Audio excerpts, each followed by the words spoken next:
What's up everyone, how are you all? Today we are back with another blazing Naruto story. What if Naruto was neglected, erased from history but returned as a god of vengeance? If you enjoy, then please like, share and do comments. And also check the description to original creator of this beautiful creation. In an isolated room in a separate wing of the Konoha hospital, two Anbu ninja stood guard outside a sealed door. The room was reserved for treating ninja from other villages that had been captured. Footsteps alerted the two Anbu on guard that someone was approaching. A fellow Konoha ninja dressed in the standard ninja uniform came into their line of sight. He had silver hair and the bottom half of his face was covered by a mask, as well as his forehead protector over his left eye. Kakashi-sama, both the Anbu said as they stood aside, releasing the seal on the door. Kakashi entered the room alone and closed the door behind him. The room was by no means spacious. All it had was a single bed, and a single light bulb hanging from the ceiling was the only light source. There were no windows. Lying on the bed, staring up at the light bulb, was a young Konoha ninja.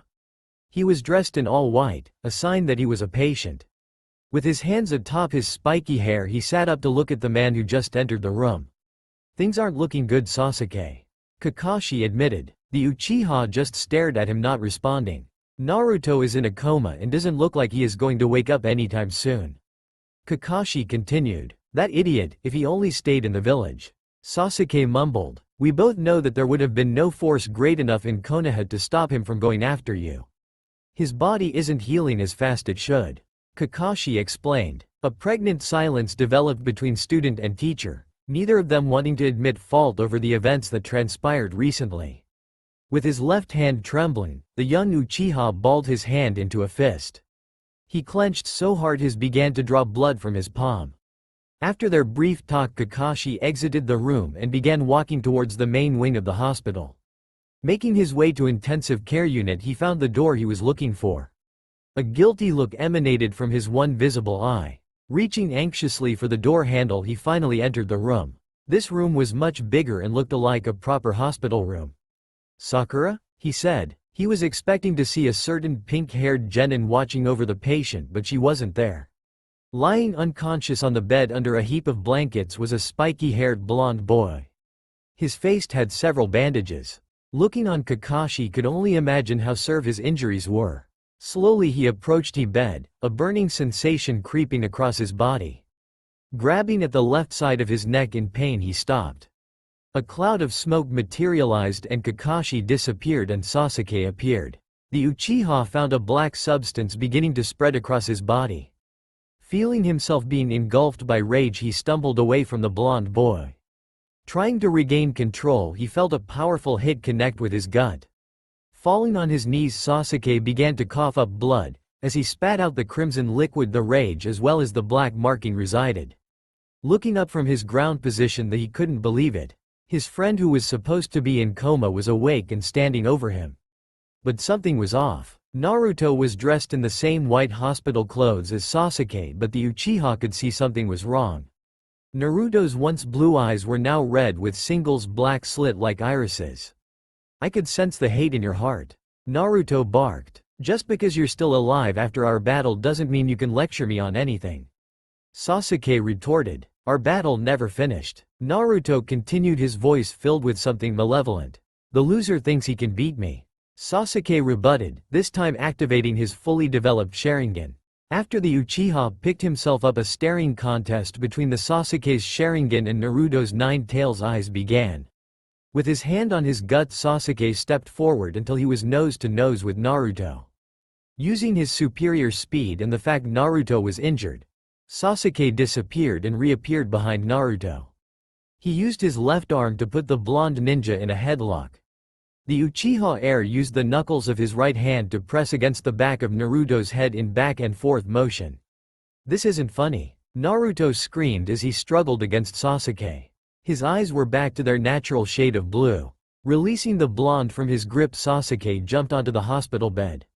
He was different. Something about the fight with his rival and friend had changed him.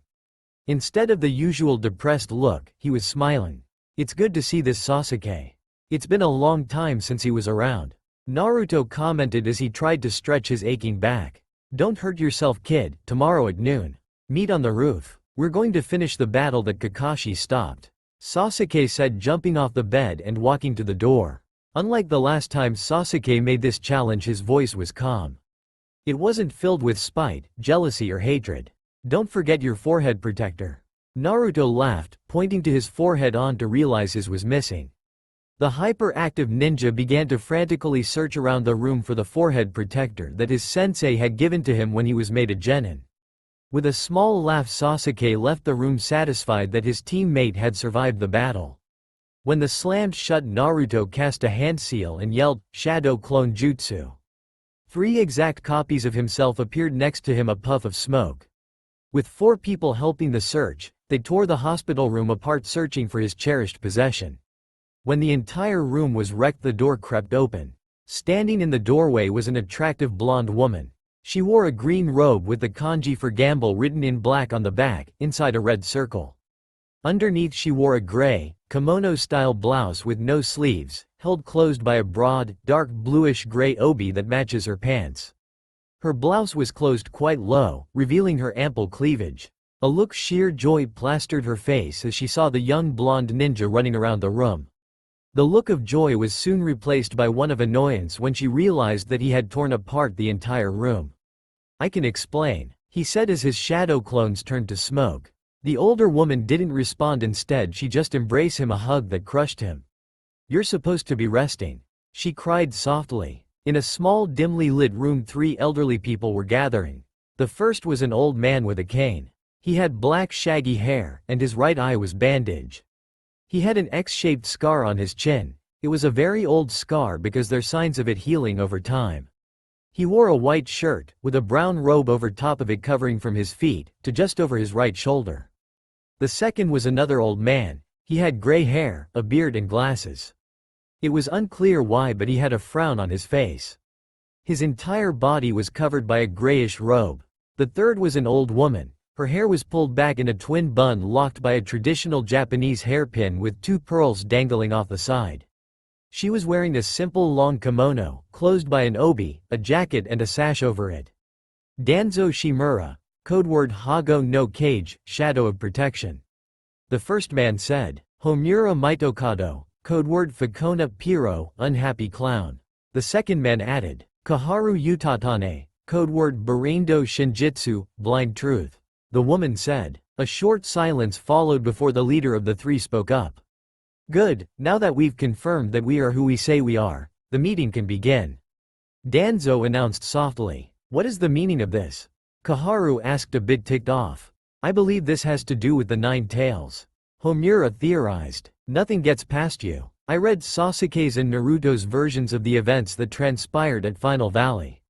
The 9 tails brat was reluctant to admit it, but from what we can gather from the Uchiha's report, there came a point where Naruto called on the 9 tails' strength to stop Sasuke.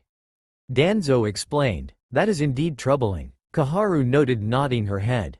"I don't see the problem. If he can truly control the power of the 9 tails, then he would be a great asset for the village." Homura pondered out loud. "If we allow that power to be controlled by the brat, then we are all doomed. I've watched him his whole life and seen the suffering he has endured within the walls of this village. The rage inside him is building like a dam that will one day burst and unleash the fury of the 9 tails upon us." Danzo answered. "Not to mention his bond with the Uchiha is troubling. If Sasuke can master his Sharingan, he may be able to take control of the 9 tails and turn its power on Konoha." Kaharu added. "Our past actions would one day catch up with us.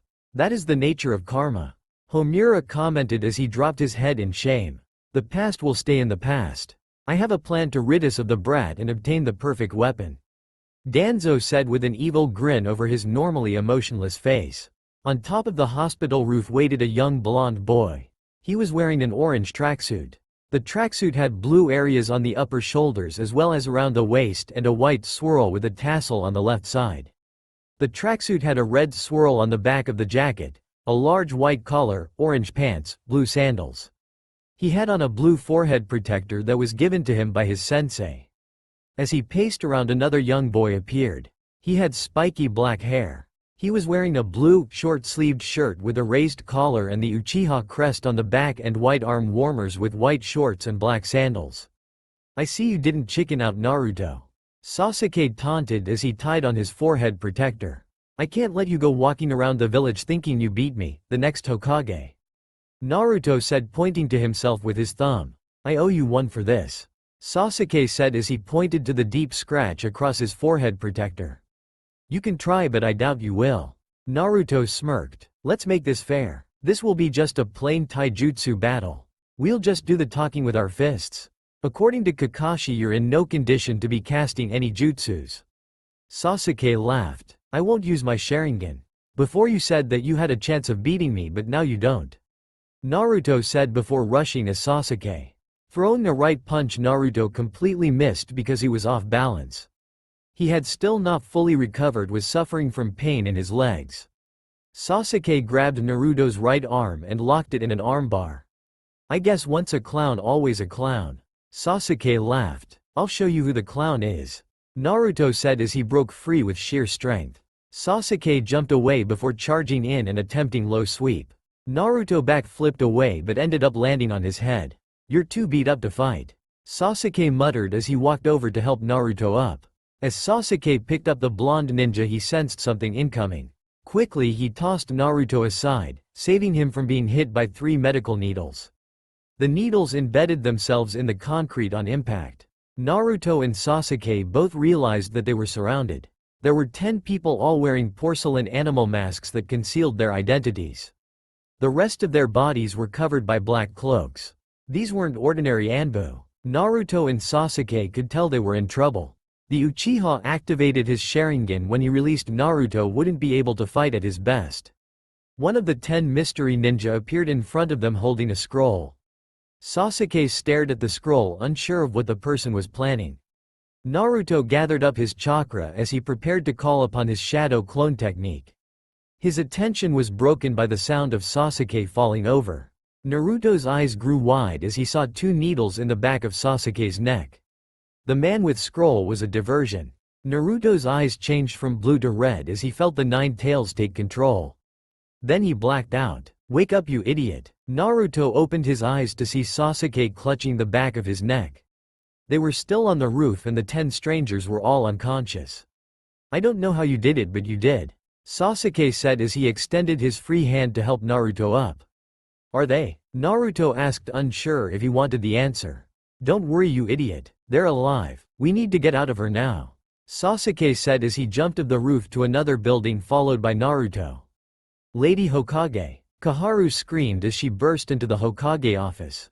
Shizune, I thought I told you I didn't want to be disturbed. Tsunade shouted as she quickly hid her sake. A lady with shoulder-length black hair dressed in a long bluish-black kimono with white trimmings, held closed by a white obi, followed Kaharu. I'm sorry, Tsunade-sama, but it's really important, Shizune said with tears in her eyes. Seeing her former student and friend crying, the Hokage realized it must be something important. Naruto and Sasuke were fighting on the roof. Kaharu started explaining. What? Tsunade roared, slamming her fist into the desk, breaking it. As I was saying, to stop the 2 genin from battling, a team of Anbu stepped in. After they subdued Sasuke with a paralyzed needle attack, Naruto lost control and summoned the power of the 9 tails. Kaharu finished. How bad is it? Tsunade asked as her throat swelled up. She knew that there are only a few things that could play on Naruto's anger, and his friends getting hurt was one of them. Of the 11 Anbu who intervened, only 1 is still with us. Kaharu explained. That can't be true, Tsunade said as she stopped herself from running and killing the old lady. It is. Naruto and Sasuke fled. They're hiding in the old police station the Uchiha clan used to control. Kaharu piled onto Tsunade's misery. We have Asuma Sarutobi, Might Guy and Kurenai Yuhi waiting to go in and arrest them. As far as I'm concerned, Naruto is innocent. You tell them not to harm a hair on his head. If he doesn't want to surrender, call me. No one lays a hand on him, Tsunade roared. In the lobby of the abandoned Konoha police, Sasuke and Naruto waited. It was completely empty and decrepit. There was dust and dirt everywhere. You're in this mess because of me, Sasuke admitted as he sealed the door shut. What are you talking about? Those were enemy ninja out there, Naruto responded. They were Konoha ninja. They were part of a division I've never heard of, but they were part of Konoha. Sasuke explained. Why would they be after you? Naruto asked confused. I tried to run away from the village. They were probably sent to arrest me. Sasuke shouted, losing his patience. Grandma Tsunade promised. Naruto mumbled under his breath. People break promises, Naruto. Sasuke replied, activating his Sharingan. You need to get away from me. You have your dream of being Hokage, and getting arrested could ruin that. What kind of Hokage would I be if I couldn't save one friend? Naruto smirked as he stood his ground. Why are you doing this? Sasuke questioned, perplexed. You said I was your closest friend, and well, you're my closest friend too. Naruto laughed. Outside the police station, 3 Jonin-level ninja waited. The rest of the building was surrounded by Anbu. The first Jonin, who stood in front of the door, had thick eyebrows and black haircut and a bowl. He wore a green jumpsuit, orange striped leg warmers and a standard Konoha flag jacket. His forehead protector was on a red cloth and was worn around his waist, like a belt. Naruto, Sasuke, I know the passion of youth burns brightly in you, so I know you'll what's right. He cried. Behind him the other 2 Jonin looked at each other concerned. The man had brown eyes, short, black spiky hair and a beard. He wore a standard Konoha ninja uniform with the sleeves rolled up halfway. Around his waist was sash that had the kanji for fire. Playing with an unlit cigarette in his mouth, he looked at the woman next to him. She had long, black, shoulder-length hair, and red eyes. She was wearing a red mesh armor blouse with only the right sleeve visible. Over that was very broad material which resembles bandages with a pattern on it similar to those of rose thorns. Her hands and upper thighs are also wrapped in bandages. Kurenai, do you think it was a good idea to have Guy talk to them? He said. I don't know, Asuma. I can't believe Naruto did all those things. She replied. Inside the police station, Naruto and Sasuke could hear a familiar voice screaming about youth and passion. Bushy brow sensei, is that really you? Naruto asked, standing next to the door. Yes, how could you betray your burning youth, Naruto? Guy screamed, it sounded like he was crying. What are you talking about? Naruto was worried now. Naruto, those Anbu you fought are all dead. I'm here to arrest you and Sasuke. Guy continued to cry out. The ninja in the bright orange uniform fell to his knees. His body was beginning to go numb. You're lying, Sasuke screamed. Those Anbu were alive when we left. I saw it with my Sharingan. They were just stunned. None of them were fatally wounded. Sasuke grabbed Naruto's collar as he tried to drag the depressed ninja out towards the secret exit.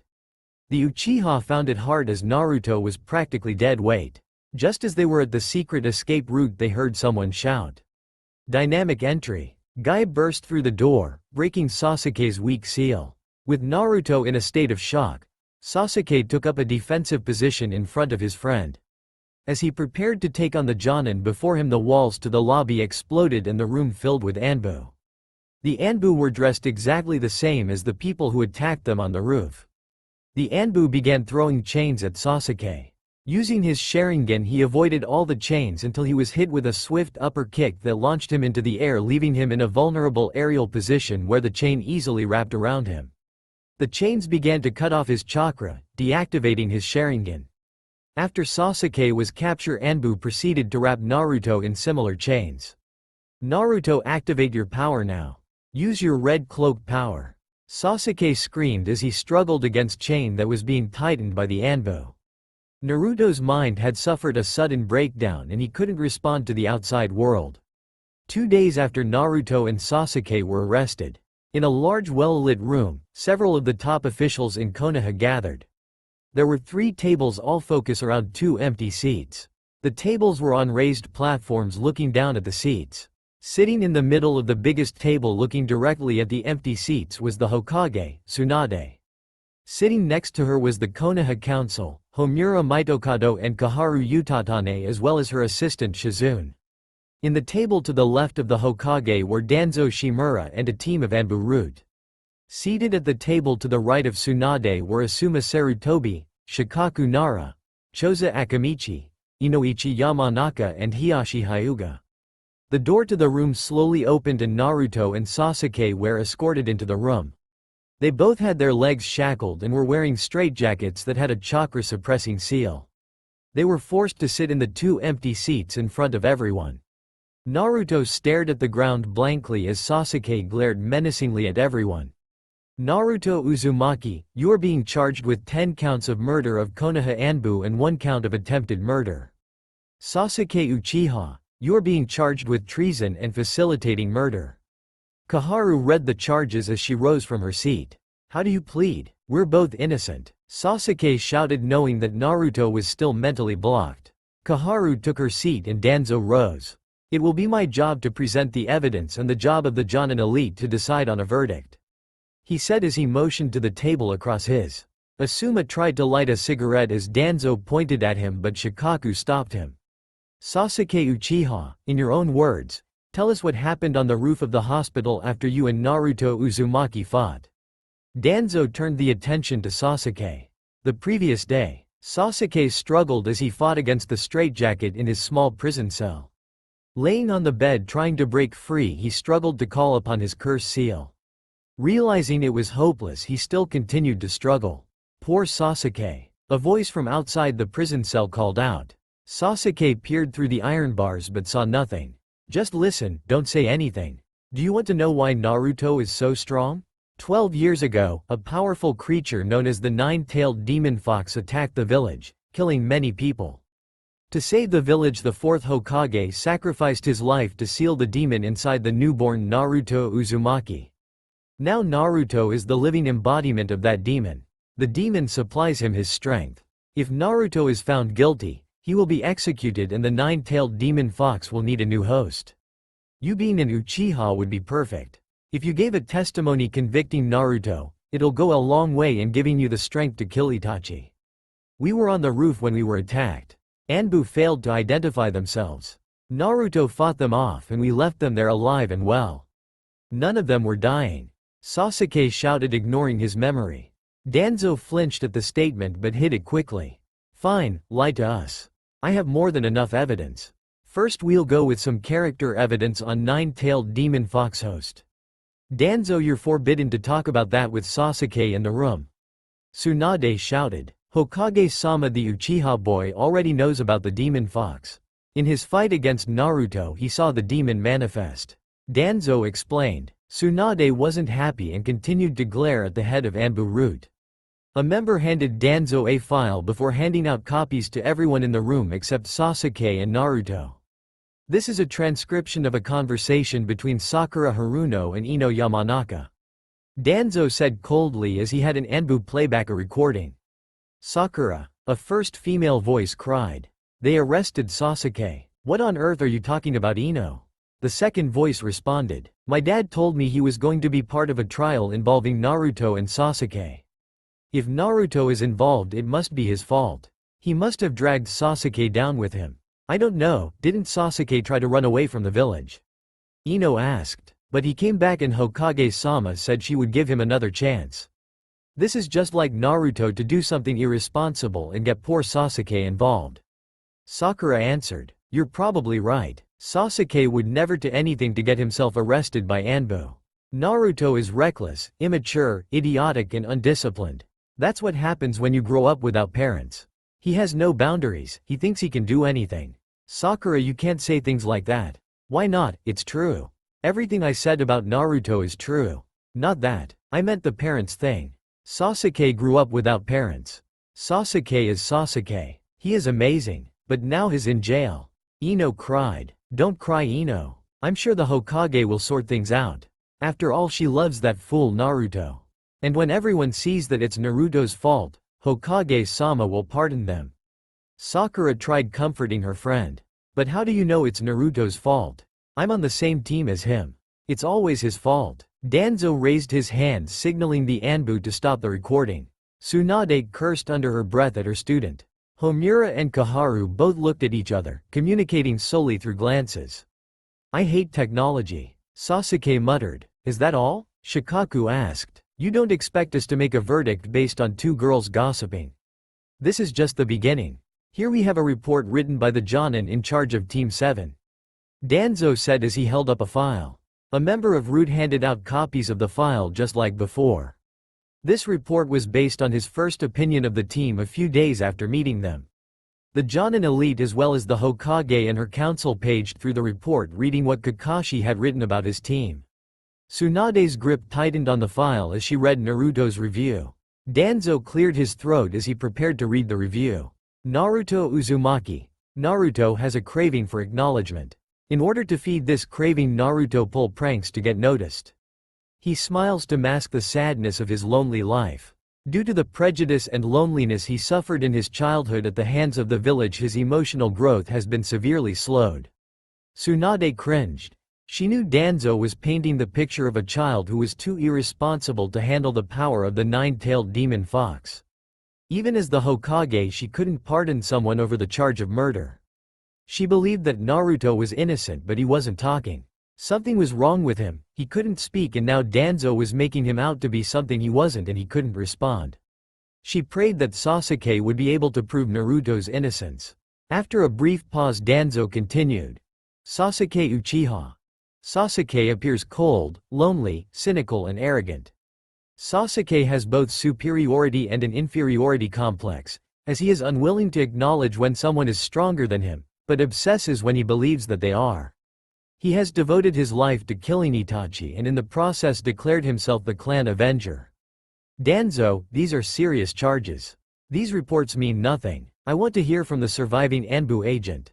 Hiashi demanded. I'm sorry Hiashi, but he is in the Konoha hospital under intensive care. Danzo said. Tsunade didn't like this. If the only witness was still in the hospital, why did Danzo push to have the trial so soon? The boy is a demon in human form. The fourth Hokage created a monster when he sealed the demon fox in Naruto. Danzo accused. That's enough. Tsunade snapped. Tsunade, it's not your place to hamper the prosecution. Kaharu scolded. Tsunade held back the urge to beat the living daylights out of the old woman and Danzo. She wanted Naruto to say something in his own defense. Even he knows he is a monster. Why do you think he keeps quiet? Danzo pointed out. The nine-tailed demon fox is linked directly to his anger. When he was approached by the Anbu on the roof, he lost his temper and summoned the demon's power. After all the character bashing, Naruto finally lifted his head. Tsunade was about to smile until she saw the boy's face.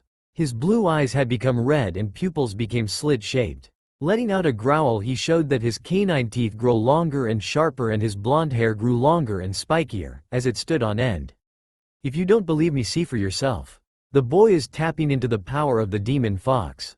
Danzo shouted. The Jonin elite were taken back. The straitjacket was supposed to suppress all chakra. The nine-tailed demon fox should be extracted and placed in a suitable host. Kaharu spoke out, much to everyone's surprise. Shizune jumped to hold Tsunade back from killing the old woman.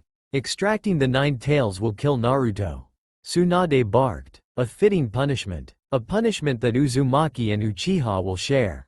Danzo proposed. What say you, Jonin elite? This is crazy. We didn't kill anyone. Sasuke shouted. Shizune struggled to hold back Tsunade as Kaharu took over the duty of asking for the verdict. Asuma Sarutobi, head of the Sarutobi clan.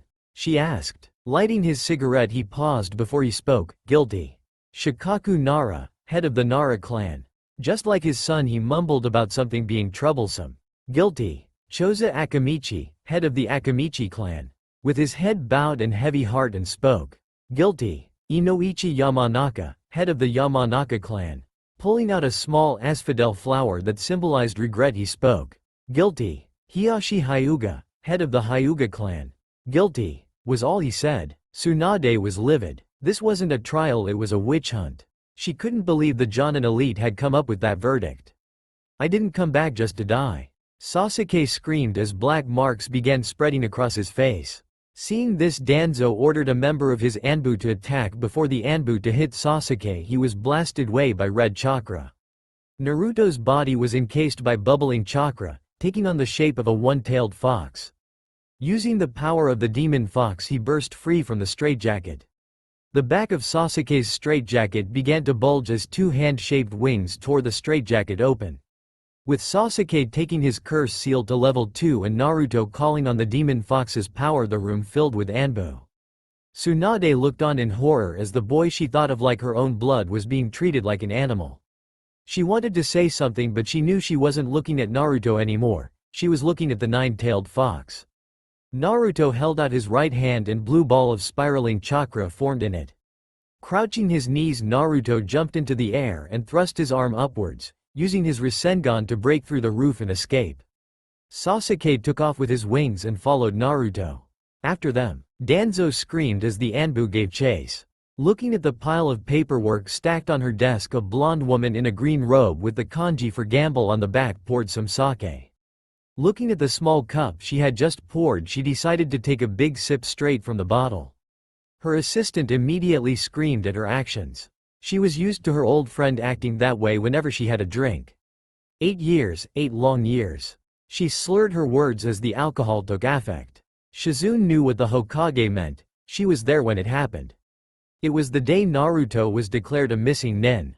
The Anbu gave chase, but with Naruto drawing on the nine-tailed fox's power and Sasuke using the cursed seal, they were gone within minutes. The Konoha Council and Jonin elite both came to the conclusion to declare Sasuke and Naruto missing nin and criminals, overruling the Hokage through an old law that stated if the Hokage was emotional compromised due to the ninja in question, the council and Jonin elite would decide on whether to declare the ninja a missing nin. Over the years, reports had come in with people claiming to have seen the nine-tailed demon fox. None of them proved true. Tsunade had to be strong for the village. Many of the civilians and some of the ninja were baying for Naruto's blood after it became public that he killed 10 Anbu and fled. Some went as far as placing a bounty on his head. The rumor mill worked its magic and people were saying that the nine-tailed fox had corrupted the Uchiha. Shizune knew well that these rumors were started by Ino and Sakura in the hopes that one day their precious Sasuke would return. I still say he's innocent. Tsunade hiccuped. Shizune tried to smile at her boss, but the Hokage was already asleep. Shizune remembered how bad Tsunade's drinking had gotten the months after Naruto was declared a missing nin. Shizune secretly assumed the role of Hokage using a transformation jutsu while Tsunade dealt with her grief. Tsunade truly loved Naruto like the family she lost so long ago. She saw both her former love and younger brother in the boy. Shizune could only imagine that losing Naruto was like losing the two of them again. Jiraiya had come to find out about the events with Naruto and Sasuke's trial a few days after it happened. Unlike Tsunade, who spiraled into depression, the Toad Sage, who was known for his calmness and humor, lost control and almost killed the Jonin elite. It was only through the combined effort of 10 Jonin that they were able to stop him from killing them. Jiraiya promised to Tsunade he would search for Naruto and left, not returning for 3 years. Tsunade had held hope that the Toad Sage would find him, but nothing. Jiraiya had informed Tsunade that some people who once considered Naruto a friend and ally had turned their backs on him. People that he had saved, risked his life for, they didn't want anything to do with a missing nin Jinchuriki who killed 10 of his own comrades. This meant that there was no one willing to help him as he ran from Konoha. Jiraiya could only say for certain that he knew Naruto and Sasuke were traveling together from an incident in a megacure. Jiraiya couldn't gather any information on what took place because it was a heavily guarded secret of the village. Even with all his spies, he couldn't even get the exact month to when the incident took place. The news that Naruto was in a megacure worsened Tsunade's feeling about the situation. From the information that Jiraiya had gathered about the Akatsuki, a megacure was their base of operations. The Akatsuki was an organization of criminal ninja made up of S-class criminals. The Akatsuki's goal was unknown to the world. All Jiraiya knew was that they wanted the power of the nine-tailed beasts. The Akatsuki had kidnapped and murdered the Sanagakure's case Kage, Gaara years earlier by extracting his tailed beast. Tsunade feared that had been Naruto's fate.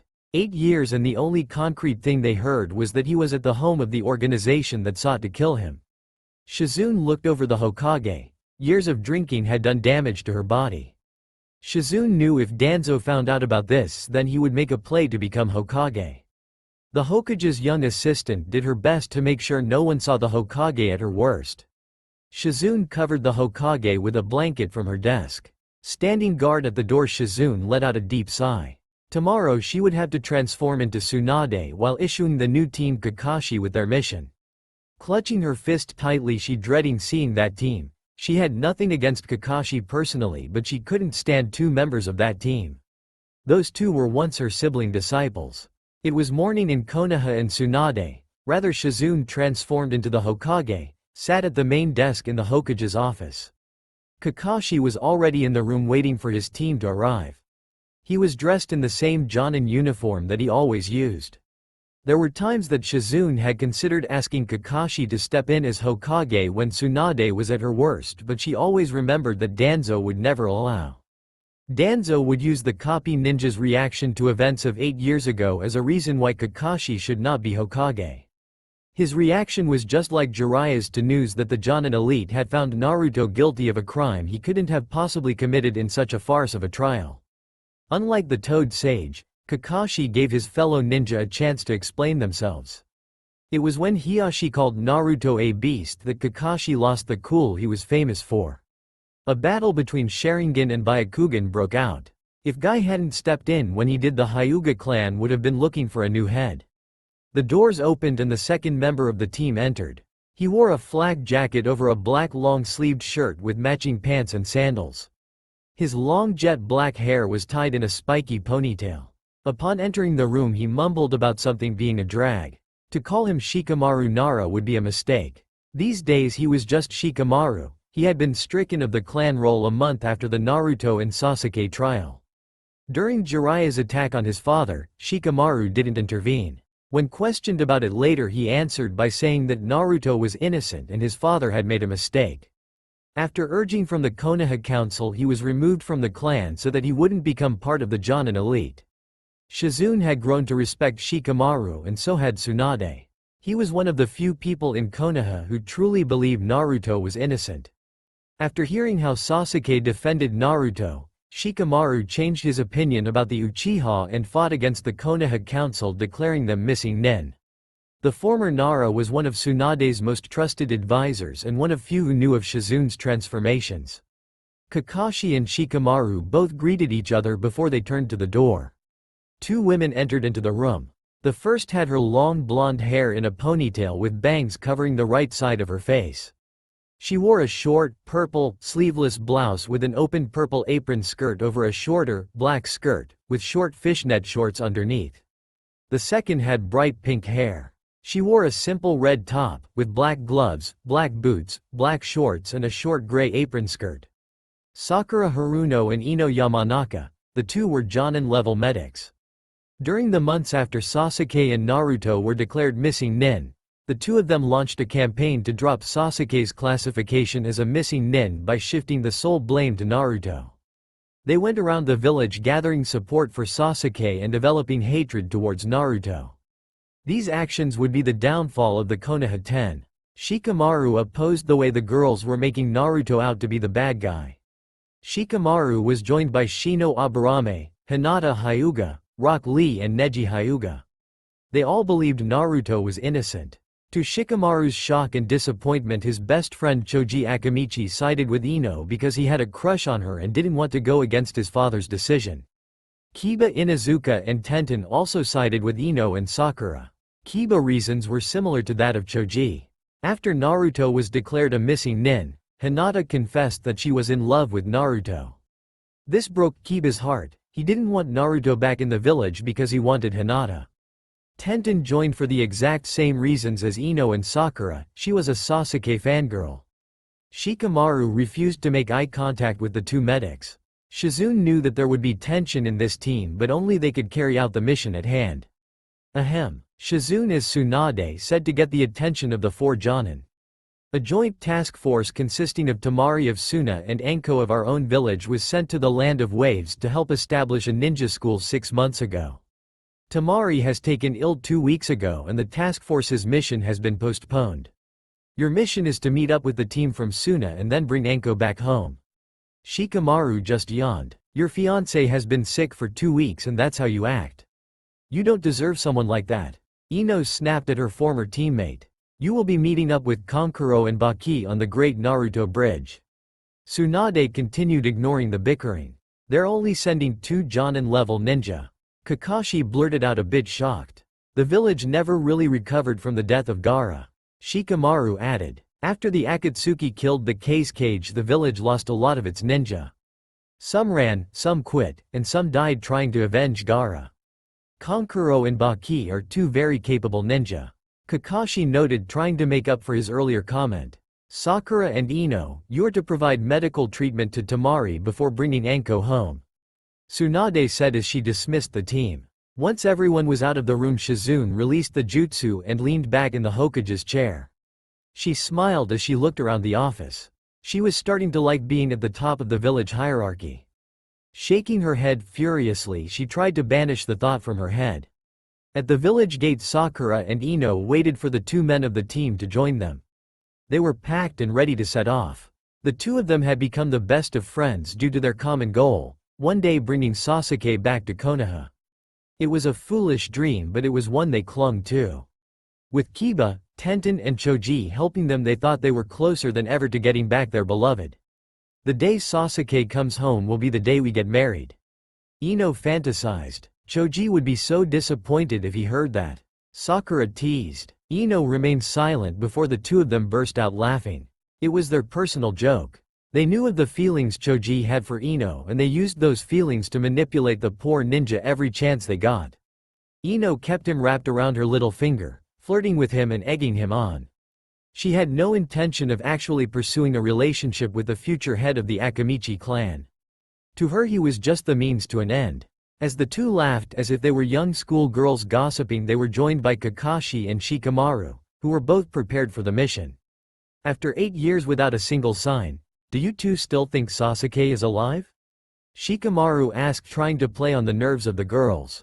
With his one exposed eye, Kakashi shot Shikamaru and, I don't have the patience for a bitch fit, look.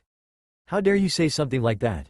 Sakura screamed. Of course he is alive. He is Sasuke Uchiha. You should be more worried about that damned Jinchuriki.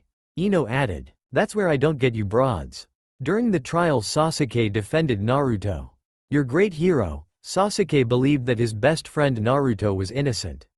Here you two are, telling everyone that Naruto is a murdering monster. Sasuke would be so disappointed in you, Shikamaru said, sticking a verbal dagger into the backs of both the girls. As they walked further away from the village, they met up with another team returning to the village. Standing in front of his team was a young man with short, spiky brown hair. He wore a yellow shirt with the Konoha symbol in red, gray pants, and a long blue scarf. He had a pair of goggles hanging off his utility belt. Behind him were two men who looked identical. It was Mike Guy and Rock Lee. Kakashi, my eternal rival. Guy shouted as he ran to confront the copy ninja. Shikamaru, my eternal. Lee tried to imitate his sensei, but Shikamaru's shadow possession jutsu stopped him. For the last time, Lee, you can't make every single ninja in the village your eternal rival. Shikamaru tried to reason. But the fire of youth burns brightly in me. Lee pled as he struggled. I need more rivals to stoke the fire so that I will one day be as great as Guy-sensei. The young man with goggles balled his fists as he held himself back from doing something he would regret. Well, if it isn't Konohamaru Sarutobi, the nine-tailed demon fox's biggest fan. Ino teased. Her comment earned death stares from all the men. She didn't say anything untrue. Sakura came to her friend's aid. It's because of close-minded simpletons like you that Naruto Ni-chan suffered. Konohamaru spat distastefully. With his index and middle fingers from both hands crossed, Konohamaru prepared to use the shadow clone jutsu. With a large puff of smoke, two exact copies of Konohamaru appeared next to him. That's enough, Guy said, placing his hand on one of the Konohamaru's shoulder. They are on a mission.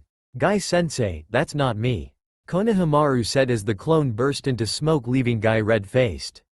Sakura and Ino walked onwards, ignoring Konohamaru and his comment about them being simpletons.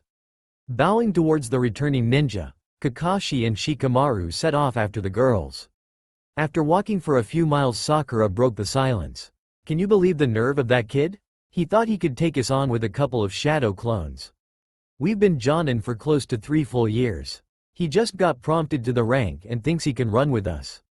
Ino added. The shadow clone was for the Rasengan.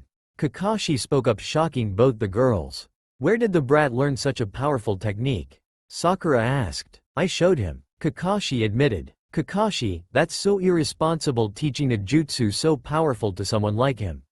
Sakura scolded. Kakashi felt a sense of disappointment. Everything Sakura spoke to him like that. After everything he did for her, she spoke to him little respect.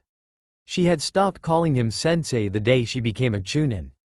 I taught Sasuke the Chidori at a much younger age. And if you ask me, that was irresponsible. Shikamaru joked. It was very rare that the brilliant strategist tried to be funny on purpose. This was not lost on Kakashi, who smiled under his mask.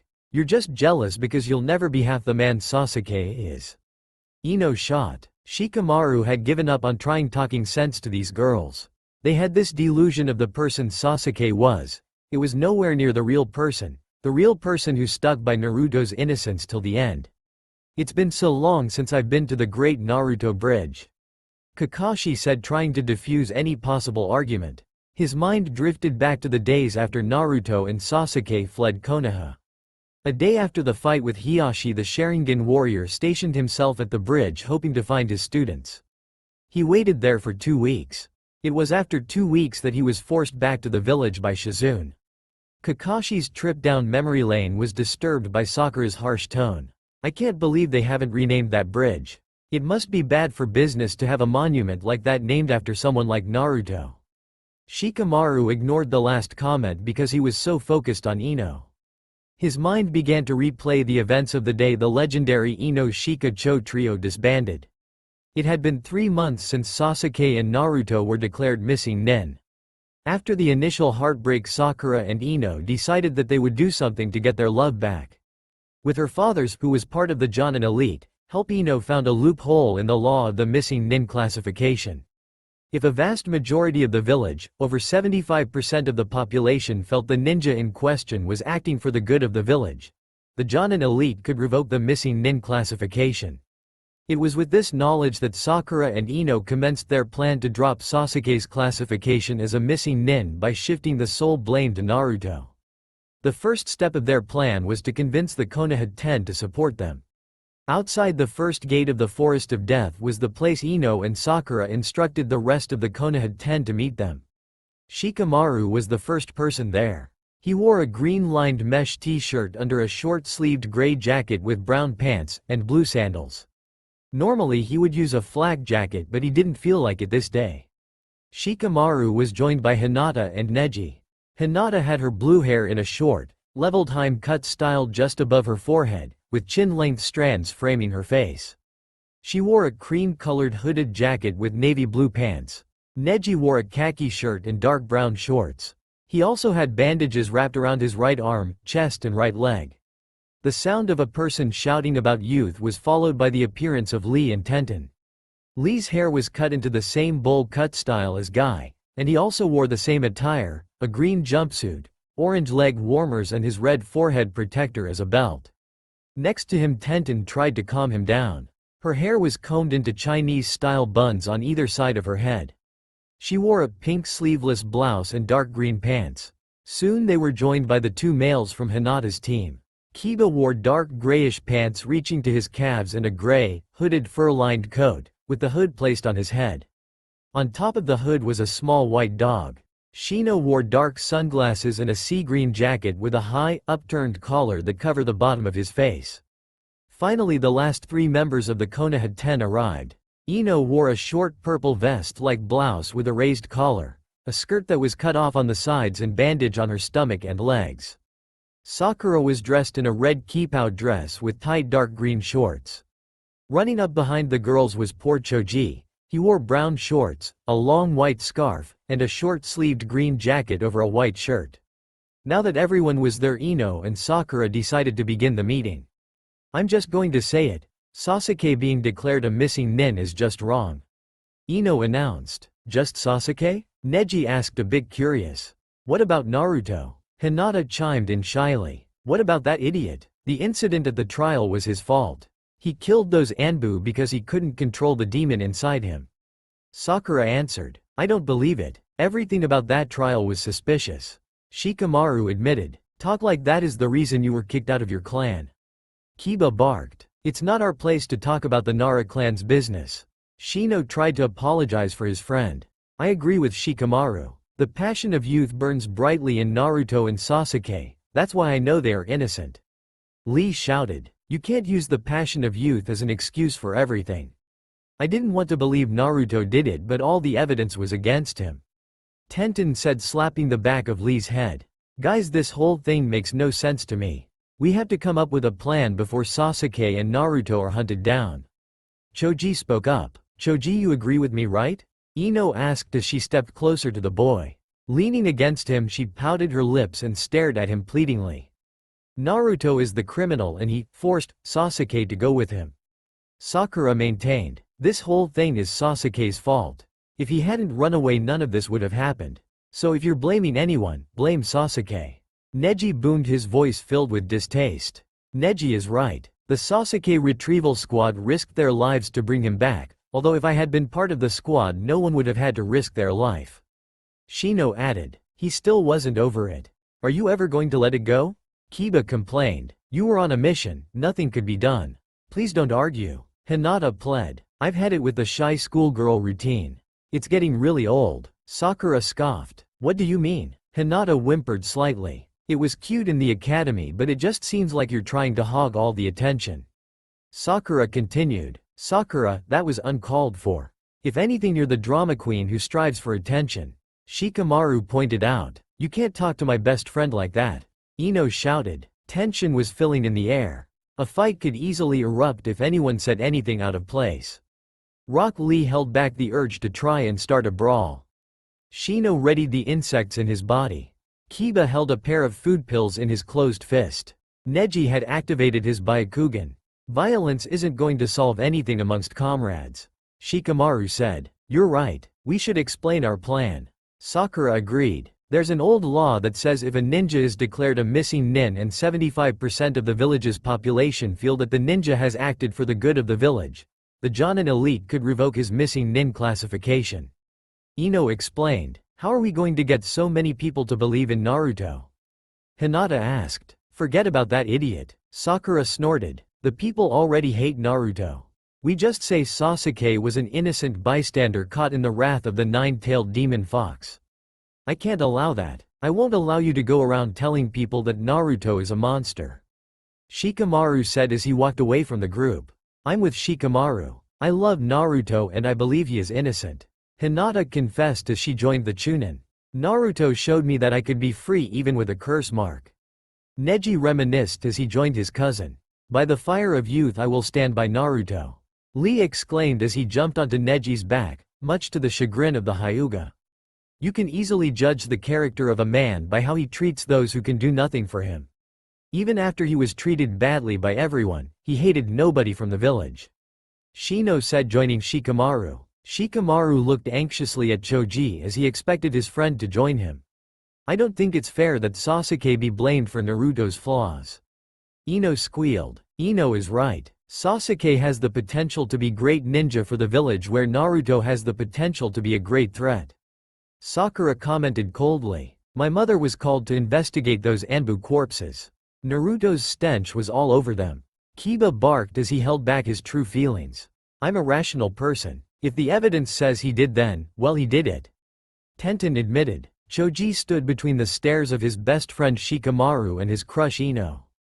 Shikamaru looked at him with worry while Ino tried to make herself as appealing as possible. His heart was torn. What was he to do?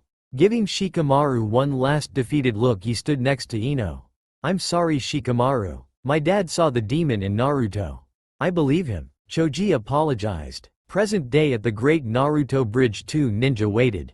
They were on the side of the bridge leading from the land of fire to the land of waves. The first ninja wore a black, baggy, full bodysuit with a red and yellow circle on the front. He had two large scrolls tied to his back. He also wore a black hood with cat-like ears and his forehead protector on his forehead. According to his forehead protector, he was from Suna. The second ninja wore standard attire of a Suna nin, complete with a forehead protector and flak jacket.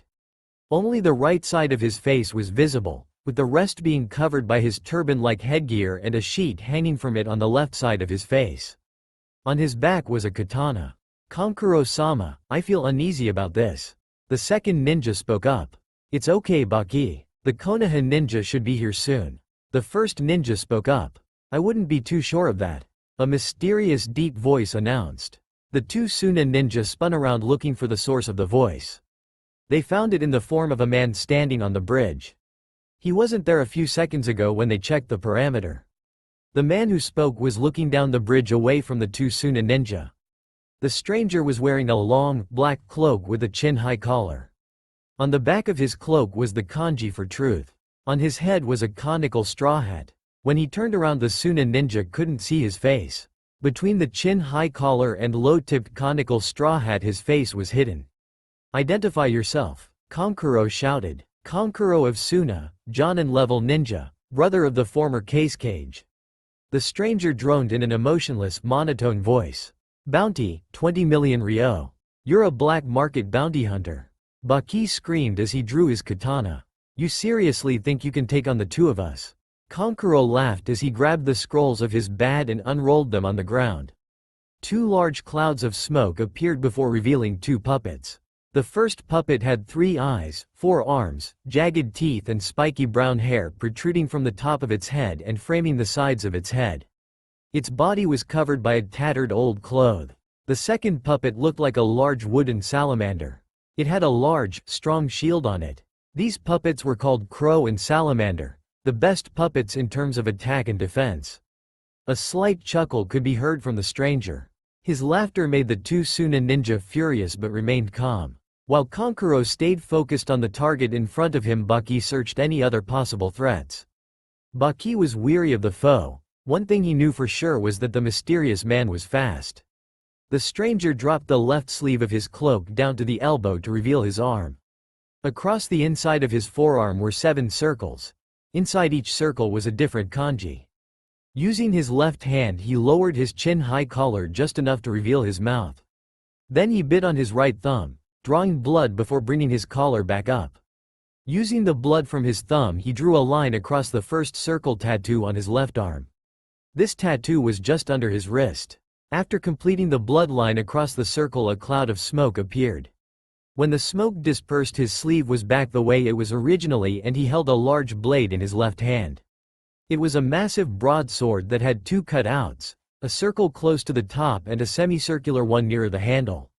The Executioner's blade. Baki stuttered. "Since you wield that blade, it is safe to assume that you are from Kirigakure and you're part of the 7 ninja swordsmen of the mist." Kankuro theorized. "The least questioned assumptions are often the most questionable," the stranger said as he tightened his grip on the handle of his sword. "I guess you're right. You may possess a weapon of Kirigakure, but your voice. You sound like someone who has spent a lot of time in the Land of Fire." Kankuro fished for a hint to the man's possible techniques. "I've spent time all over the world," the stranger replied, changing his accent to that of some from the Land of Wind. "Suna isn't exactly the best vacation spot in the world. Before I kill you, what is your name?" Kankuro asked. He was now more serious and worried. "I have no name, but people who meet their end at my blade refer to me as Shin," he answered. "You can call me that while you beg for your life. After Baki and I kill you, that will be the name we'll put on your grave." Kankuro mocked. "Choose your last words wisely." Shin threatened as he lifted and pointed the executioner's blade at Kankuro using only his right hand. "You think you're going to scare us by lifting your big sword?" Baki laughed. Shin released his grip, allowing the tip of the sword to fall onto the bridge.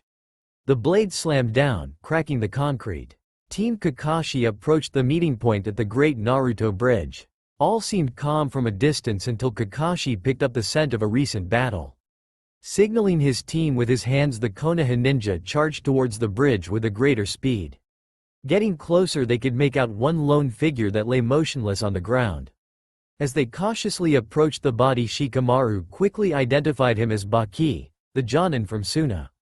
Around his body were fragments of wood and blood, lots of blood. When they were close enough, they found the source of the blood. Both of the Suna ninja hands had been cut off. Kakashi lifted his forehead protector to use his Sharingan as Sakura and Ino went to work on Baki. He was barely alive as the 2 medic nin channeled their chakra into him. The intention wasn't to save him but to get as much information from him before he died. "Where's Kankuro?" Shikamaru asked as he brought his ear close to the dying man's mouth. The former Nara knew his fiancé won't be able to handle losing another sibling. Bounty, Hun. Baki gasped as his body gave out. Sakura and Ino increased the amount of chakra they gave, but Kakashi shook his head. The captain knew they would just be wasting chakra. Their instinct was to carry on, but they obeyed their captain. Kakashi pulled out a scroll from his flak jacket and unraveled it over Baki. Nodding to give Shikamaru permission, he watched as Shikamaru bit his finger, drawing blood, and completed the seal on the scroll. After a large cloud of smoke appeared, Baki's body was gone. Shikamaru rolled the scroll and handed it to Kakashi. "I'm going to leave the job of returning the body to you, Shikamaru," Kakashi said as he dropped his forehead protector back over his eye.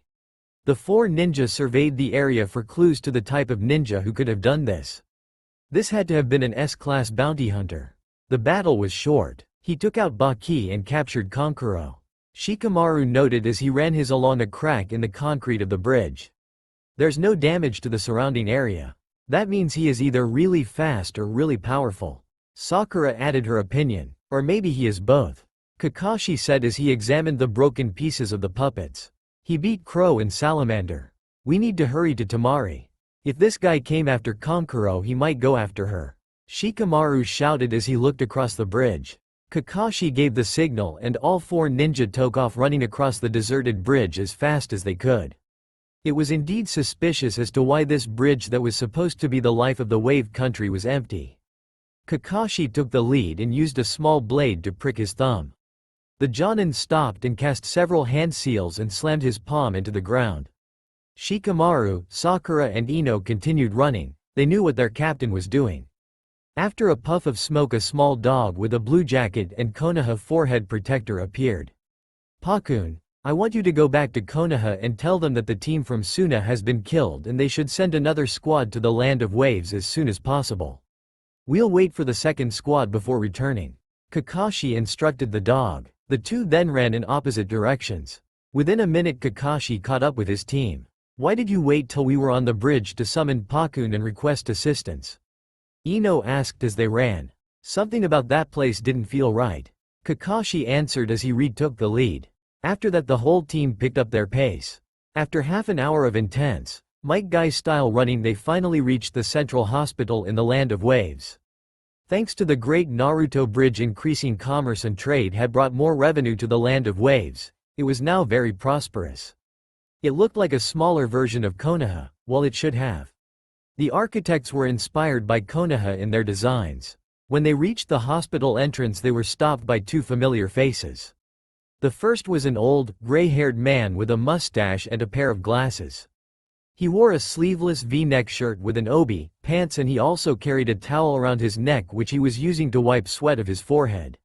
Next to him was a young man. The young man was dressed in the exact same outfit as the old man, right down to the towel. "Kakashi-sama," the young man screamed. "Inari, we need you to take us to Tamari and Anko immediately," Kakashi requested. Inari nodded and rushed into the hospital, followed by Team Kakashi. The old man stood outside scratching his head and mumbling about youngsters these days. Kakashi and his team were led by the young man to the second floor of the two-story building as he showed them to a door. Realizing that it might get awkward if he just rushed in, Kakashi knocked on the door. "Come in," a soft voice answered. Shikamaru opened the door and rushed into the room. In front of him was his fiancée.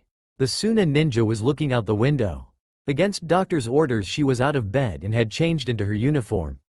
She was wearing a short-sleeved black kimono that reached down to her legs, with slits along the side and a very revealing neckline. She had a red sash tied around her waist. Under her kimono, she was wearing mesh armor. Shikamaru rushed over and wrapped his arms around the blonde woman. "I don't remember you being so clingy," Tamari teased as she embraced him back. "What about me? Don't I get any sugar?" Anko pointed at Kakashi from the hospital bed. She was wearing a mesh bodysuit that stretched from her neck down to her thighs with a dark orange miniskirt. Her tan coat was discarded on the floor. "Where's my brother?" Tamari sniffed, trying not to sneeze. Shikamaru's face turned ash as he tried to find the right words. "Baki is dead and Kankuro is missing," he said coldly, trying to sound calm. Her grip on her fiancé tightened as she found the words hard to take. Anko was already out of the bed and putting on her coat. "What happened?" Tamari demanded to know. "We don't know. We reached the bridge too late." Baki's last words were bounty hunter. Shikamaru explained as the woman in his arms trembled with multiple emotions. What are we waiting here for? Suna are our allies. We need to hunt the bounty hunter. Anko declared. We can't. The bounty hunter left no trace behind. It was a professional job. Most likely a very skillful S-class criminal. Kakashi reasoned. It's the Akatsuki. First they took Gaara, now Kankuro. They're making a collection of the Sand siblings. Tamari shouted. Every ninja knew that black market bounty hunters only deal with corpses. Shikamaru held Tamari as close as he could. The other Konoha ninja decided to give them some time alone and left the room. Once the door was closed and they were alone in the room, she couldn't hold her feelings back. The proud Suna ninja and last Sand sibling cried her eyes out. She felt so ashamed but couldn't stop. Her entire family was dead. She had nothing left. That was the thought that kept circling her mind. Revenge, she wanted revenge. She couldn't get her revenge alone. She needed the help of her future husband. She decided she would wait until she told her village about what has happened before setting off. We'll find the person who did this and we will make him pay. Shikamaru tried to console. Thank you, but this is none of Konoha's concern. She responded, wiping away some tears. Who said anything about Konoha? This will be a husband and wife thing. He whispered. Tamari couldn't believe it. Her fiancé was in her head. He had read her mind perfectly, just like he did all those years ago during the Chunin exam. Outside of the hospital, the rest of Team Kakashi waited with Anko and Inari. Inari, why was the bridge so empty today? Kakashi asked, trying to make sense of it. About 2 weeks ago an inspector said that there was something wrong with the bridge. He was part of Feudal Lord's Council. At first we thought he was asking for a bribe, but then he showed us the damage the sea winds have caused to the bridge. He said the bridge can't be used by civilians until it is up to code, but ninja may use it. Inari explained. Did he specifically say that only ninja would be allowed to use it? Kakashi questioned. As a matter of fact he did. He even emphasized the point. Inari remembered. 2 weeks ago was when Tamari fell sick. This could be a setup. It's almost certain that Kankuro would be here to take his sister home. Kakashi thought. What did this man look like? Inari began to think back to when he met the man. As he thought, his pupils became dilated and he became unresponsive. It's a mind seal, Sakura said as she lowered Inari to the ground. Ino placed her hands on the young man's forehead and entered his mind. Closing her eyes, she could see the landscape of his mind. It was like an ocean. She recalled his memories and they would be displayed in the water. Concentrating her chakra, Ino searched for the memory of 2 weeks ago. She didn't get a memory. What she got was something much worse. It was a booby trap placed for anyone who tried to read Inari's mind. Ino found that she was no longer in Inari's mindscape. She was somewhere else. She was standing in the middle of a barren field that seemed to stretch out infinitely. A red moon cast a red light over the colorless land. Looking closer at the ground, she kneeled over. Upon touching the ground, she found blood. There was blood everywhere. Screaming, Ino jumped away from Inari. She struggled to breathe as a panic attack set in. Sakura left the young man and rushed to her friend's side. Ino couldn't stop the trembling in her hands. She kept picturing all the blood from the mind trap. There's a powerful genjutsu placed on the memory. It's said only to activate as soon as someone tries to read his mind. Ino explained as Sakura helped up. With a few groans, Inari woke up. He wasn't sure how he fell asleep. What did you see? Kakashi asked, trying to assess if any damage had been done to the young man. What are you talking about? I just fell asleep, Inari answered. Kakashi released the mind seal. Wasn't meant to hurt Inari, just anyone trying to view his memory. The team captain instructed Sakura and Ino to heal Tamari up. After that he decided to tell Shikamaru the information. Kakashi dragged Shikamaru away from his fiancée and Sakura and Ino got to work. Finding an empty hospital room and making sure there was nobody around, he explained everything. This is bad, Kakashi-sensei, Shikamaru said as he went over the facts in his head. To Suna, it's going to look the feudal lord set up Kankuro's kidnapping and possible murder. It could have been an imposter. Kakashi mentioned. Imposter or not, in this ninja world, it's appearances that matter. Shikamaru remarked. The young Jonin was right. Even if they told Suna that the Land of Fire had nothing to do with it, an investigation by Suna would turn up the same inconsistencies, that a member of the Feudal Lord's Council was making the bridge only accessible to ninja and Tamari getting sick at the same time. Kakashi hoped that it wouldn't go that far. A war between Suna and Konoha would devastate both villages. Kirigakure would easily destroy us afterwards. Shikamaru noted. It had been 5 years since Meitarumi was named the 5th Mizukage of Kirigakure. In an attempt to make peace with the other villages and assure them that Kirigakure were not supporting the Akatsuki, Mei called a Cage Summit. During the summit there was an international incident between Konoha and Kirigakure. The Mizukage was a very beautiful woman, and with Jiraiya being part of the team from Konoha, one should have seen this coming. The Toad Sage was caught trying to spy on the Mizukage while she was in a hot spring. Tsunade had managed to prevent war, but Mei had developed a strong dislike for Konoha. Over the next few years the relationship worsened as Kirigakure grew as a village. Rumors had been circulating about how the hidden village grew so fast, but none were ever able to be proven. An attempt from the Hokage to form an alliance only made things worse, as a misunderstanding between Anbu from Konoha and Hunter Nin from Kirigakure resulted in the death of one of the Hunter Nin. Although Kirigakure accepted cash compensation, according to Jiraiya they were waiting for an opportunity to attack Konoha. Apparently Mei could hold a grudge. There was a rumor years ago that Kirigakure Nin were doing black market bounty work and funneling the money into the economy of the Land of Water. Kakashi added, "That's all we have. Assumptions and rumors. All we know for certain is that the seal on Inari's mind is an S-class genjutsu." Shikamaru responded, "I think you should check on Tamari," Kakashi said to end their discussion. On the desk of the Hokage sat a tired dog. Pakun had completely exhausted himself running. Laying on his back, the dog explained everything. Tsunade, the real Tsunade, gritted her teeth at the news. 2 ninja from their ally had been killed before they could meet. It looked suspicious, and any outsider would see it that way. Shizune, assemble a team of Jonin to escort Tamari back to Suna. We must show Suna that we still value the alliance. Tsunade shouted, only to realize her assistant was right next to her. After regaining her hearing, Shizune rushed out to find a team. She had to choose ninja who were fresh and didn't have any important missions coming up. She knew 3 ninja who fit that description perfectly. She didn't want to send them with Sakura and Ino already in the Land of Waves, but she had no choice. Issuing the order to a Chunin, she sighed heavily. 10 minutes later, in the Hokage's office, the team was ready. Shizune had left to prepare a formal report to hand over to Suna once the team reached their destination. It was a document stating that the team from Konoha arrived as soon as possible but were too late. Tsunade looked at the team assembled before her. She was hoping it would be Team Neji or even the new team guy. The Hokage couldn't fault Shizune with this. These were the only Jonin available.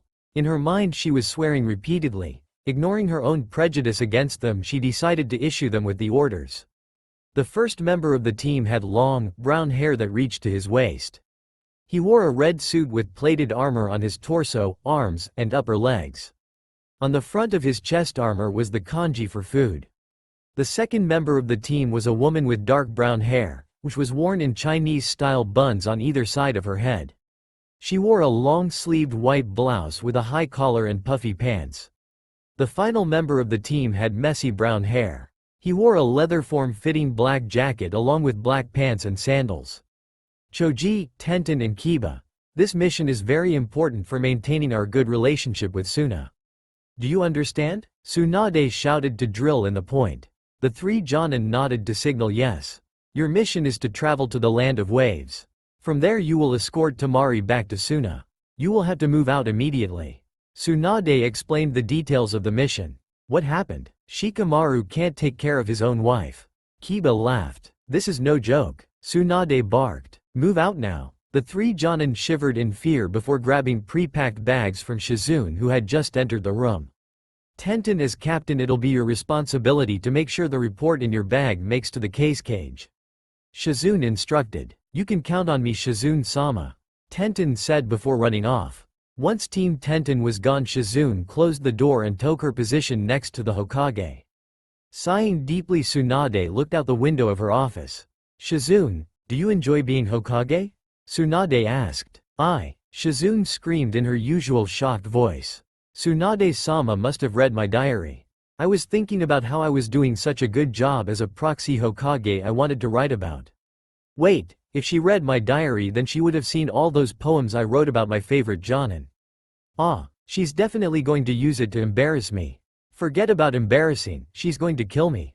I knew I shouldn't have written about my fears of ending up alone and childless like the Hokage. Shizune, I asked, do you enjoy being Hokage? Tsunade asked again. Why would you ask that?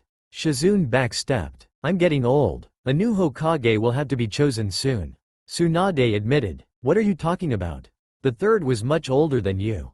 Shizune reassured her friend. He didn't use the yin seal. Release.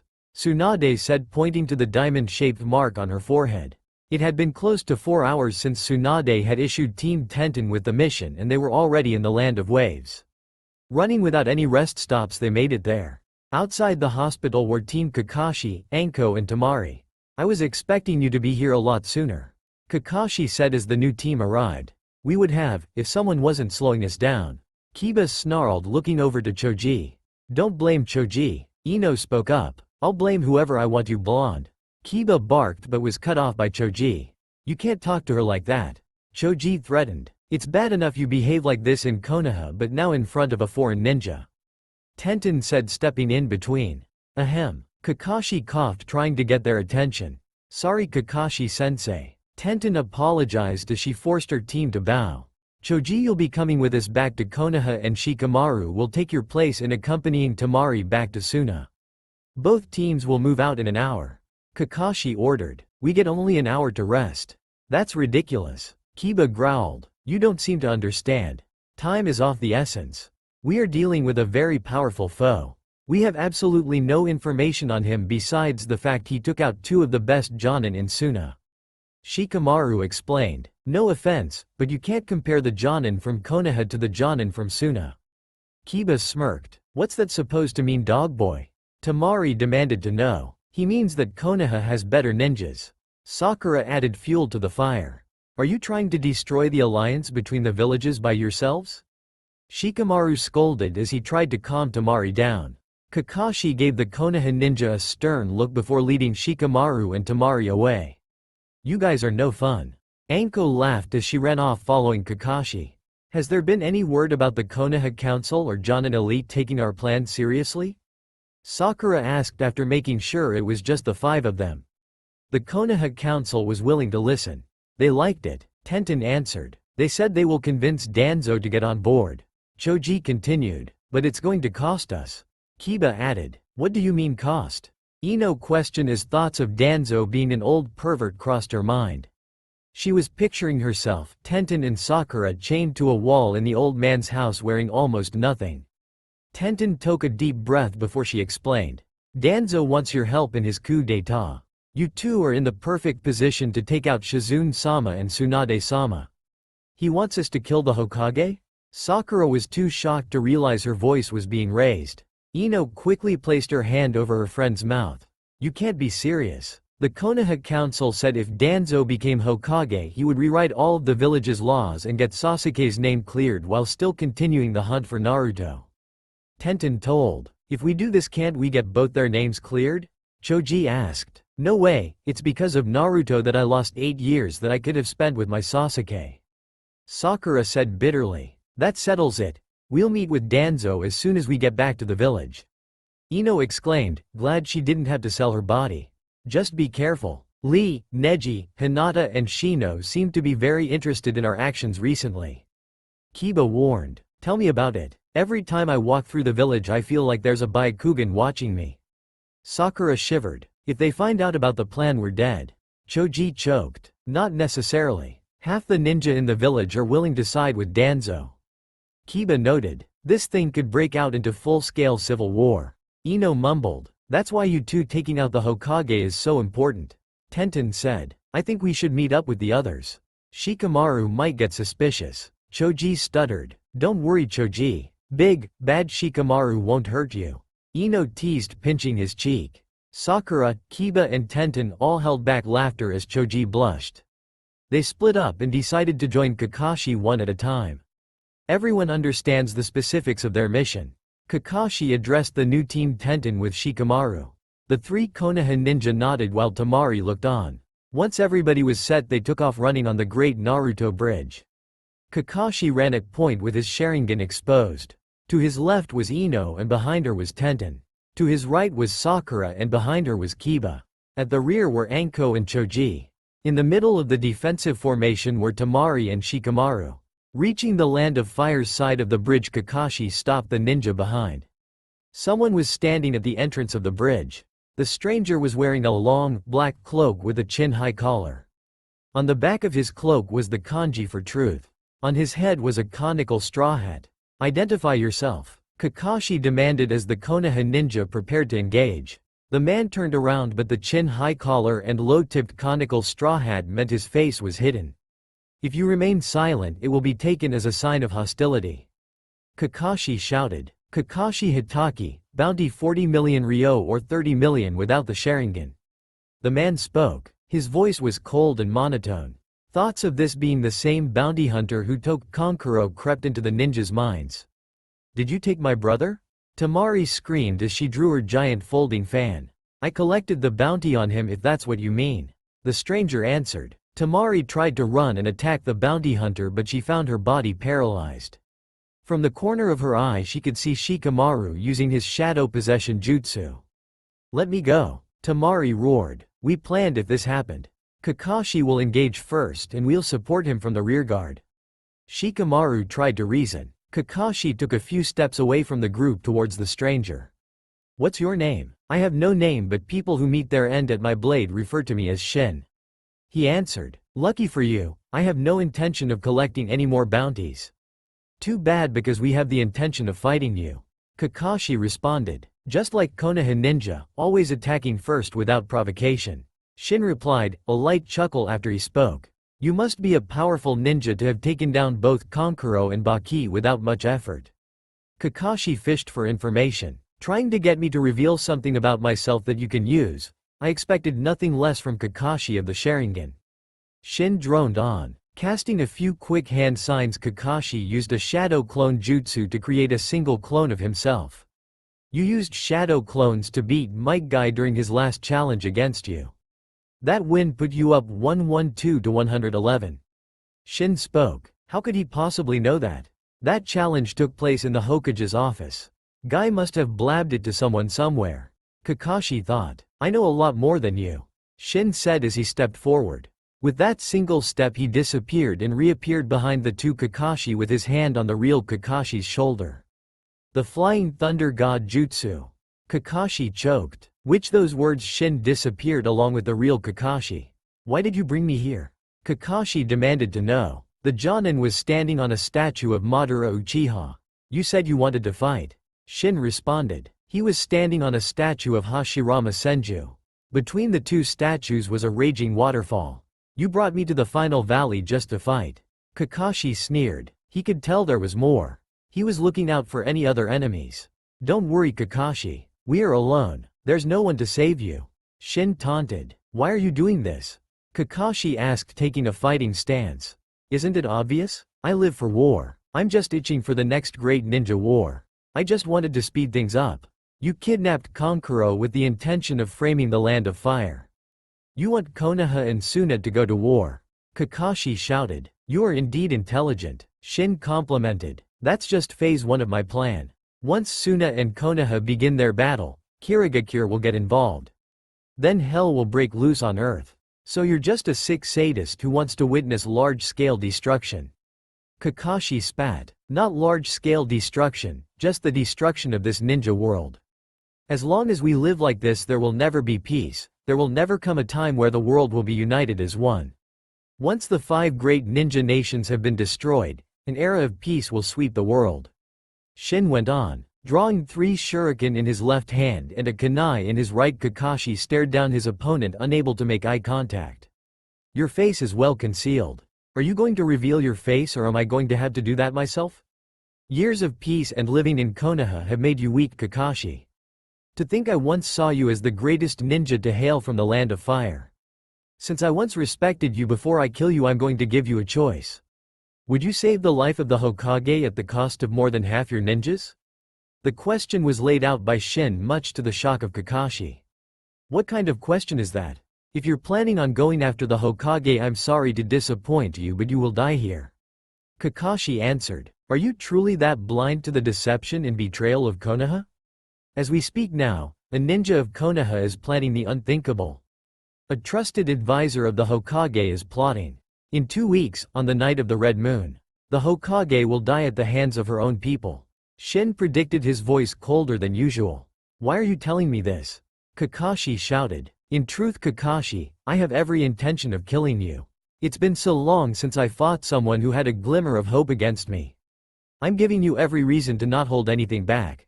If you can survive against me, you can save the Hokage. Shin explained. What do you mean survive? You don't think I can beat you? Kakashi spoke as he watched his foe for any sudden surges of chakra. I know you can't beat me. But if you can get this bell, you earn the right to live. Shin dropped a small bell from his sleeve with a long string attached to it. The bell was similar to ones used in Konoha's training methods. Using the long string, Shin tied the bell around his waist with the bell hanging on his left side. Your knowledge of Konoha is very extensive. After I kill you, I'll be sure to take the bell. Kakashi shouted as he threw the shuriken and kunai. Using the technique that Kakashi had dubbed the Flying Thunder God Jutsu, Shin evaded the shuriken and kunai that became embedded in the stone statue. The bounty hunter reappeared behind the Konoha ninja. Kakashi was expecting this and was already facing his foe. Fire style. Fireball Jutsu. Kakashi yelled. The Jonin cast several fast hand seal before finishing on Tiger. Kakashi then inhaled deeply before releasing a stream of fire from his mouth through his mask. The fire hit Shin, turning into a large orb of flames before disappearing and leaving an empty, scorched crater in the ground. Using AC-ranked jutsu against me, I take that as an insult. Shin mocked as he reappeared in the burnt crater. You're fast, but if all you do is run, then this fight isn't going far. Kakashi responded. I was sure I nailed him, but there's not a scratch. His speed is incredible, he's even confusing my Sharingan. I'm feeling extra generous. I won't attack just yet. I'll just defend. Shin taunted. Water style. Water shark bomb jutsu. Kakashi announced before ending his hand seals on a ram seal. A pool of water formed in front of the Jonin from his chakra. He then shaped the water into the form of a large shark and thrust his hand forward, sending it towards Shin. Earth style. Mud wall. Shin mumbled as he placed his hand down onto the stone. A large wall of mud that was formed from Shin's chakra rose up and protected the bounty hunter from water shark. Slowly the wall receded back into the statue to reveal Shin still in his crouched position. Lightning beast running jutsu. Channeling his lightning affinity chakra into his right hand, Kakashi released it into the air. The lightning chakra took the form of a blue wolf while a thin line of chakra acted as a leash. Motioning with his hand, Kakashi sent the lightning beast running jutsu charging itself at Shin. The bounty hunter raised his right hand up and a wave of chakra emanated through the air. A thin see-through wall of purple crystal formed out of thin air and acted as shield, taking the full force of lightning beast running jutsu. Kakashi's jutsu dissipated into the air afterwards. You have the crystal release Kekkei Genkai. Kakashi remarked after seeing his attack blocked so effortlessly. You're half right, Shin replied hard-heartedly. If you're so sure you're going to kill me, then you can share all your secrets. Kakashi tried to tempt the bounty hunter into revealing the truth behind his Kekkei Genkai. Kakashi, you are indeed a true ninja. Even in the face of certain death, you're still trying to gather information. This reminds me of the first stage of the Chunin exams. Shin scoffed condescendingly. I've learned one thing. You were at one stage a ninja who took the Chunin exams. You must have taken the exams with that specific requirement. You probably know that every year a different village hosts the exams and each one's exam has different requirements. So by giving me the specific detail of the exam you took, you are feeding some information. You want me to think you took your exam in Konoha? Kakashi theorized. You are indeed a ninja worthy of becoming Hokage someday. I'm sorry that I had to end your life here. Shin's voice returned to its normal emotionless tone. You seem to be avoiding the issue of your Kekkei Genkai. Kakashi reminded. Take a trip down memory lane. Kakashi, how did you obtain your Sharingan? From Obito Uchiha. I'm certain of my facts with this issue. Your friend's dying wish was for you to have his Kekkei Genkai as a gift. My story is very familiar but also very different. Shin answered. The crystal release Kekkei Genkai was supposedly connected to Otogakure. You must have some connection to Orochimaru. Kakashi fished for more information. Orochimaru is a true product of this ninja world. You couldn't see my point of view before. All I want is peace through the destruction of this ninja world. In this world, peace is not the absence of conflict, but the ability to cope with it. For too long we've just coped with all the pain and suffering but no more. Konoha is essentially the epitome of what corruption is. Shin spoke his words cold, almost mechanical, like he had said this same speech countless times before. Sensing a brief and fleeting opportunity, Kakashi slammed both his hands down onto the statue. Earth style. Hidden mold jutsu. The ground beneath Kakashi became soft and the Jonin disappeared into it. Shin placed his right hand to stone surface below him. After a few seconds of concentrating, a crystal spear shot out of the ground with Kakashi on it. The crystal spear had penetrated his heart. Damn it, where'd they go? Kiba screamed as he sniffed the air. He was so fast. He made Lee look like an amateur. Tenten admitted, "This is bad, everyone keep up a defensive position around Temari." Shikamaru gave the order, much to Suna ninja's chagrin. As the Konoha ninja took up their defensive positions, doubts and fear crept into some of their minds. Although they were trained to be courageous in the face of death, they were still human, and as hard as they fought to suppress their emotions, they still had them. Ino planted her feet firmly, trying her best not to shake. The blonde's face was pale white as her lip trembled. Both her hands gripped tightly on a single kunai. Her eyes constantly darted in every direction, searching for a sign of the assailant. He took Kakashi. It all happened so fast. If he could get to Kakashi like that, I have no chance against him. Please, Kakashi-sensei, be alive. Next to Ino was a pink-haired Kunoichi. Sakura could feel her leg muscles tightening before going stiff, along with her knees locking. Beads of sweat formed on her forehead, trickling down face. Her heart raced, it felt like exploding. The truth was that it had been years since she and Ino had been sent out into the field. Normally they were left safe and sound in the Konoha hospital. If Sasuke was here, we'd all be safe. I'd even settle for Neji or Lee at a time like this. They may be able to match this guy for speed. Kiba, do you smell anything? Shikamaru asked as he channeled his jutsu through his chakra blades. That guy has no scent, and Kakashi's scent is completely gone. The bounty hunter must have been using a space-time jutsu. Kiba remarked as he concentrated his chakra to his nose. So we're fighting something along the lines of the technique used by the fourth Hokage. Tenten asked as she half unrolled a small scroll she had hidden in her clothes. I pray we're not. Shikamaru conceded, dropping his head. Was the fourth Hokage's technique that powerful? Temari asked, surprised. That technique earned him the name Konoha's Yellow Flash. Enemy ninja had a flee-on-sight order when it came to him. The power of the Flying Thunder God Jutsu put Konoha on the map. If this technique used by the bounty hunter is half as powerful as the Flying Thunder God Jutsu, we're sitting ducks without a Byakugan or Sharingan. Shikamaru explained, we should be prepared for anything. Choji said as he played with what looked like a yellow food pill. Shin stood still, admiring his work, looking at the dead Jonin. Unexpectedly, Kakashi's body burst into smoke. The instant that happened, the stone surface behind Shin broke open and the real Kakashi erupted out of the ground with his right hand extended. His hand was covered in lightning chakra that was shaped into a blade. Lightning blade. Kakashi shouted as he drove his jutsu through the bounty hunter. After landing, Kakashi looked at his hand. He had a black cloak on his arm. He had aimed his jutsu directly at Shin's heart, but somehow the bounty hunter escaped, leveling behind his cloak. Ripping the cloak of his arm, the Jonin looked around, searching for his foe. To Kakashi's horror, he spotted the bounty hunter. He was wearing a standard Konoha Anbu uniform without the armguards or the gloves. On the inside of Shin's left forearm there were 7 circle tattoos with different kanji in each one. This time the bottom of Shin's face was covered by a mask exactly like Kakashi's own. With his straw hat still on, his face remained hidden. I see where you get your crystal release from. Kakashi noted. You noticed that? Shin was lightly amused. It's hard not to. Kakashi pointed his Sharingan. Your right and left hand are different. Your right is a transplant. I assume from a crystal user. The Sharingan is indeed a powerful Kekkei Genkei.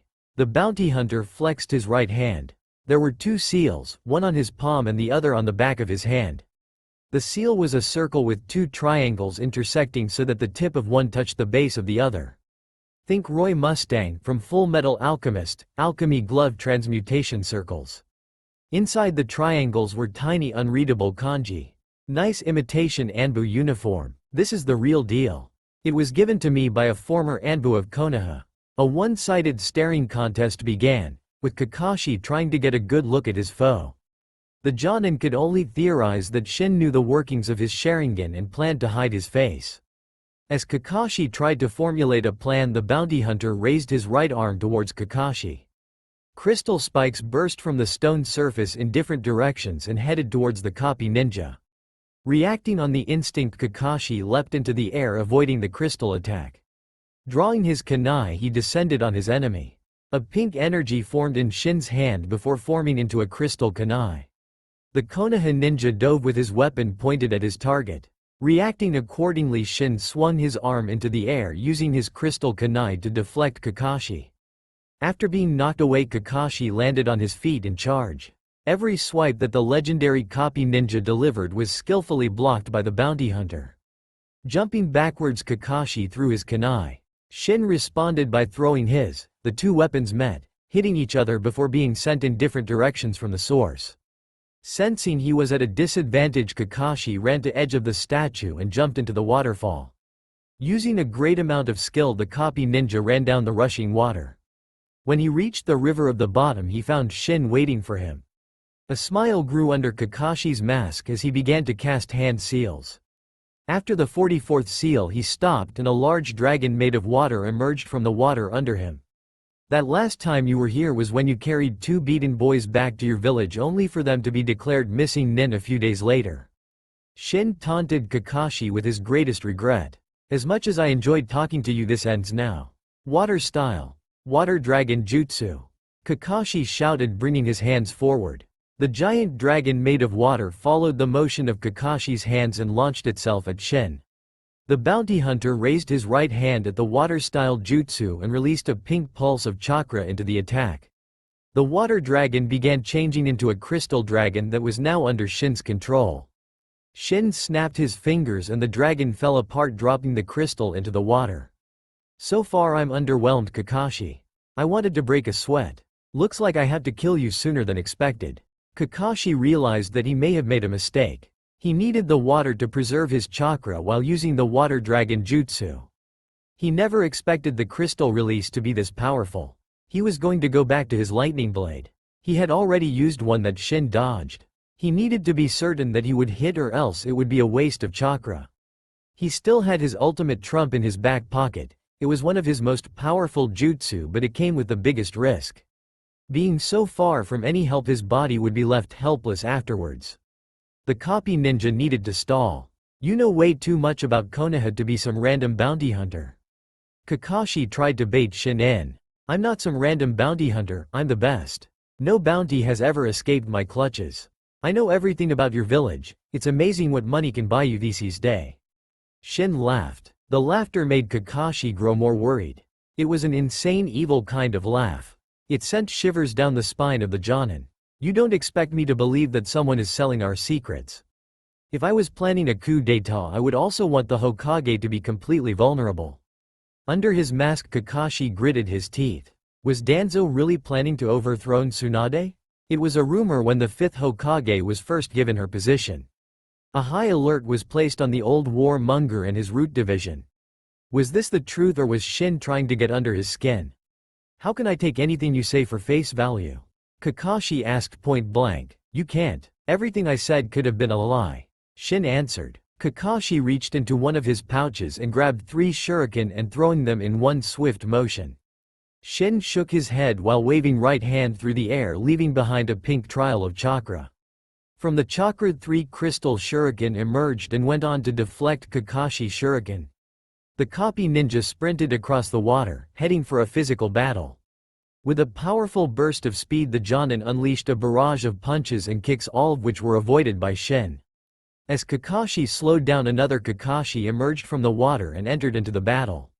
They battled at half the speed of the first onslaught, but were still too fast for the untrained eye. Shin continued to dodge. Losing his patience, Shin grabbed the heads of both the Kakashis and slammed them together, causing them to burst into water. As the bounty hunter searched for the real deal, a massive dragon made of water erupted through the surface. Turning to face the dragon, Shin held out his right hand. As the dragon crystallized, the real Kakashi appeared behind Shin and drove his hand through Shin's chest. Lightning blade. Kakashi yelled after his hand burst through the front of Shin's chest. Kakashi's eyes widened as the body around his hand turned to crystal and broke apart. The Jonin couldn't believe it. Again, this bounty hunter had beaten his Sharingan. The sounds of birds chirping began to echo through Final Valley as Kakashi turned around. His body went stiff as he saw Shin. The bounty hunter was hunched over with his left hand extended downwards and his right hand on his left wrist. There was a white shapeless mass of lightning chakra gathered in Shin's left hand. Sparks were being emitted from the chakra. This was the source of the bird noise. Chidori. 1,000 birds.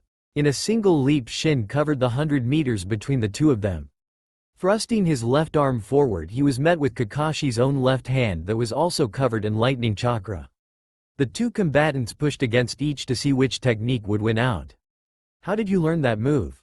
Kakashi demanded to know as he struggled to maintain a constant flow of chakra. "Observation, my dear Kakashi." Shin mocked as he gained an edge. Shin pushed through Kakashi's hand and drove his jutsu into a wooden log. A few hundred meters away, the Jonin kneeled over, catching his breath after using a continuous lightning blade. Thoughts began to creep into his head. He only had one move left. If he used that move in his current state, he would be dead. As he weighed the option, Shin surprised him by delivering a swift upper kick that launched the Jonin high into the air. Kakashi was shocked by the sheer power in the kick. He was now well above the statue Madara Uchiha. Then Kakashi's Sharingan picked up someone behind him, mirroring his movement through the air. At the apex of his flight, Kakashi felt a powerful kick to his side. Shin's kick allowed him to move above Kakashi. As they fell, Shin rotated and delivered a crushing heel kick to the Jonin, sending him crashing through the statue of Madara. Kakashi hit the stone artwork like a missile, sending shockwaves through it. As the statue collapsed, the waterfall washed it away. "We've been standing like this for over an hour." Kiba barked. "Don't lose focus, they could be waiting for us to drop our guard and swoop in." Tenten reprimanded her teammate. "Tenten is right. We can't let our guard down." Choji chimed in. "Guys, it's been an hour. We might have to face the fact that Kakashi is dead." Shikamaru said coldly. "Don't say that. Kakashi can't die. His Kakashi, he is the Sharingan warrior." Sakura sobbed, doing her best not to cry. "The pineapple boy is right. It's been an hour since the bounty hunter took Kakashi. Chances of him being alive are slim. If he was alive, he would have found a way to contact us." Anko let out. "Oh God, if he killed Kakashi, we're going to be no match for him." Ino yelled. "You are pathetic." Tamari exploded. "Your sensei has been taken and all you can do is stand around and guard me. I don't need your protection. We should be searching for the man who took Kankuro and Kakashi and killed Baki. Forget about this, I'm going to look for that forsaken bounty hunter." As the Sunaku no Ichi tried to leave, Shikamaru grabbed onto her hand. "We can't let you go off. We have to take you back to Konoha." The future married couple locked eyes. Shikamaru refused to back down as she stared daggers into his soul.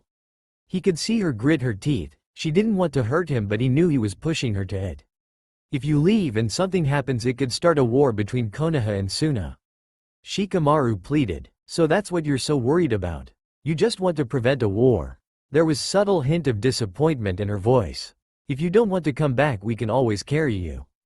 Kiba smirked, breaking his knuckles. "Please listen to reason. We can't afford to lose any more people. We're wasting valuable time here.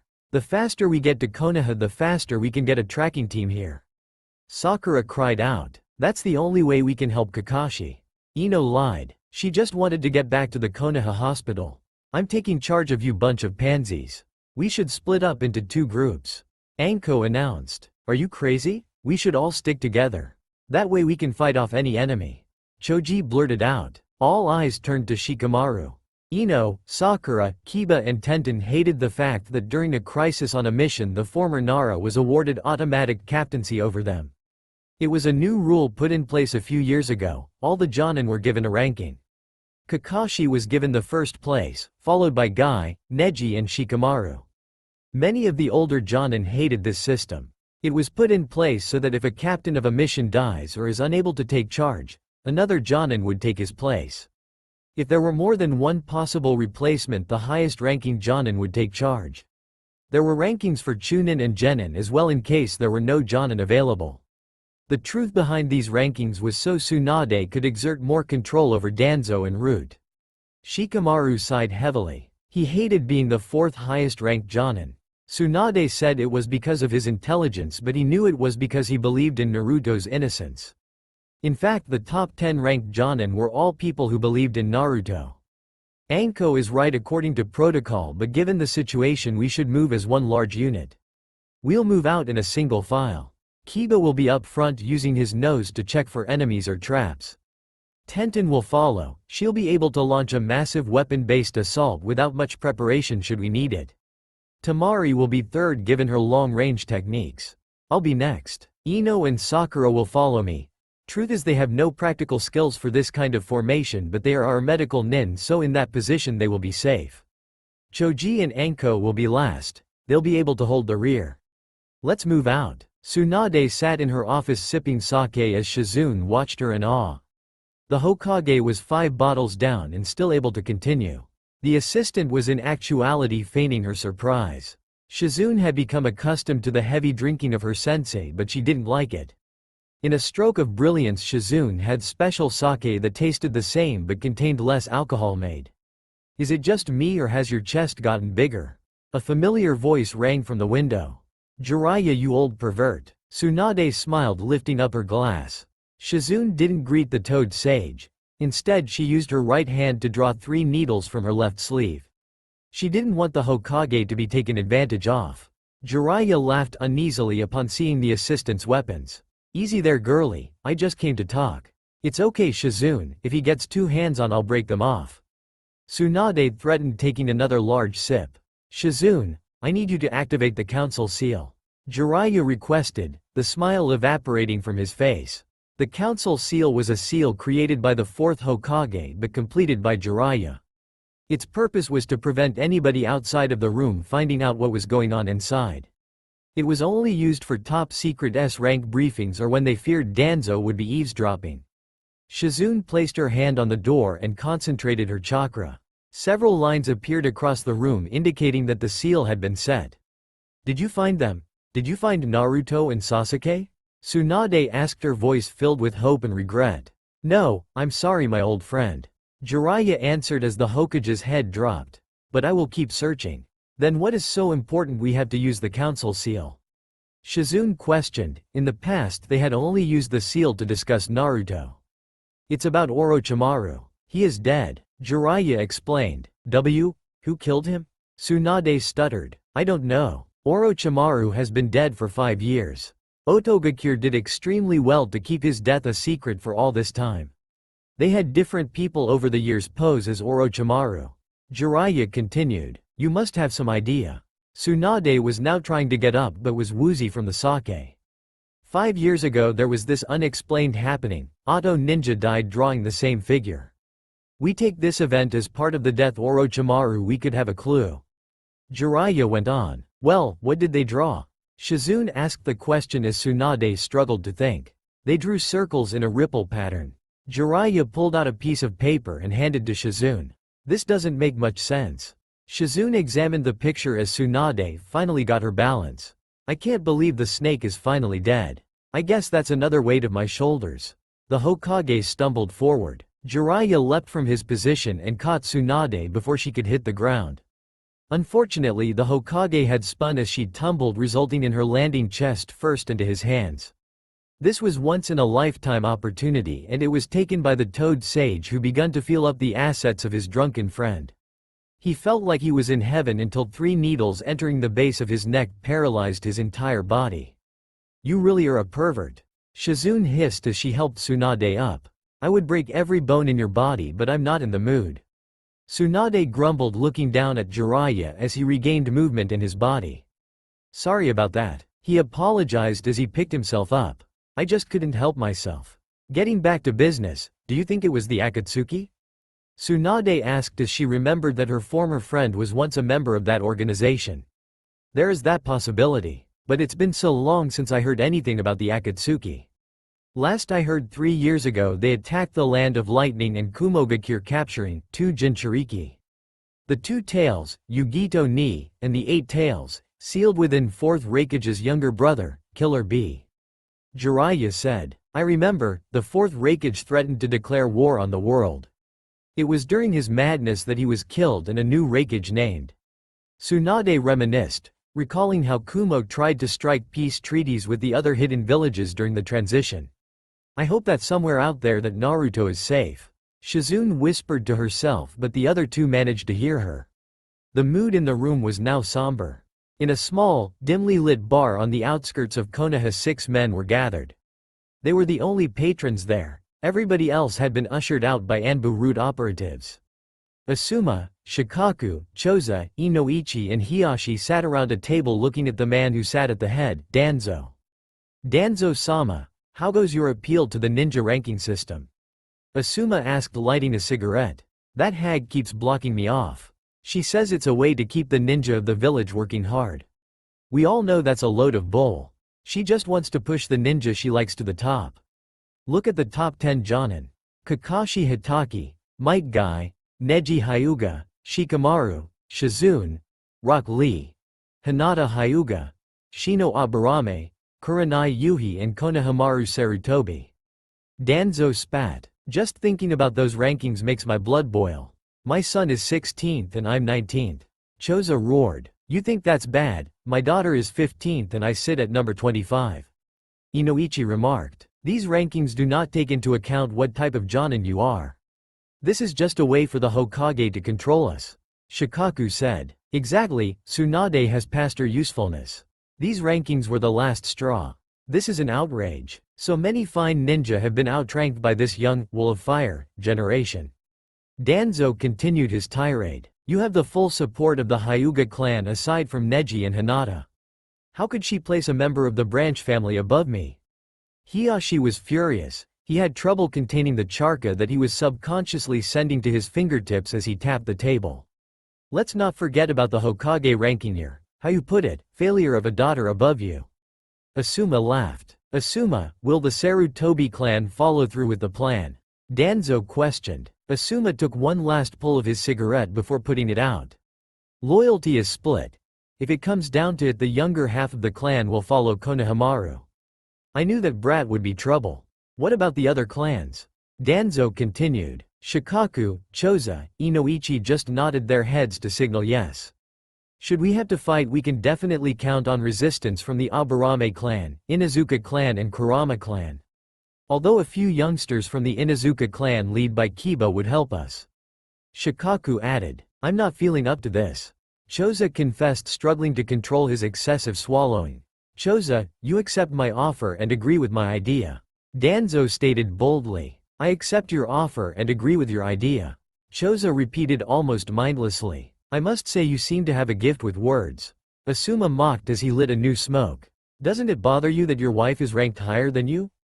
Hiyashi asked. Asuma just pulled on his cigarette and gave the Hyuga a strange look. Kurenai worked hard all her life, she deserves some recognition. It helps to ease her guilt for the things she's done. If anyone should feel ashamed, it's Shikaku. Inoichi laughed. What do I have to ashamed about? The Nara questioned, folding his arms. Your son is ranked 20 positions higher than you and he is pushing for your role as Jonin commander. Choza chimed in. Once Danzo-sama is in charge, we won't have to worry about Shikamaru being a threat. As per the plan, the top 10 Jonin will be wiped out as soon as the Hokage falls. Shikaku smirked. You just said you were going to kill my wife and the mother of my child, yet I don't mind. Asuma laughed as if he was drunk.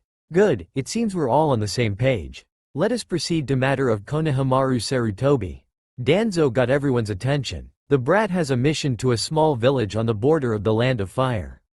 Shikaku spoke up. This is perfect. I will have 3 members from Anbu take care of the brat and make sure witnesses see a Suna ninja do the deed.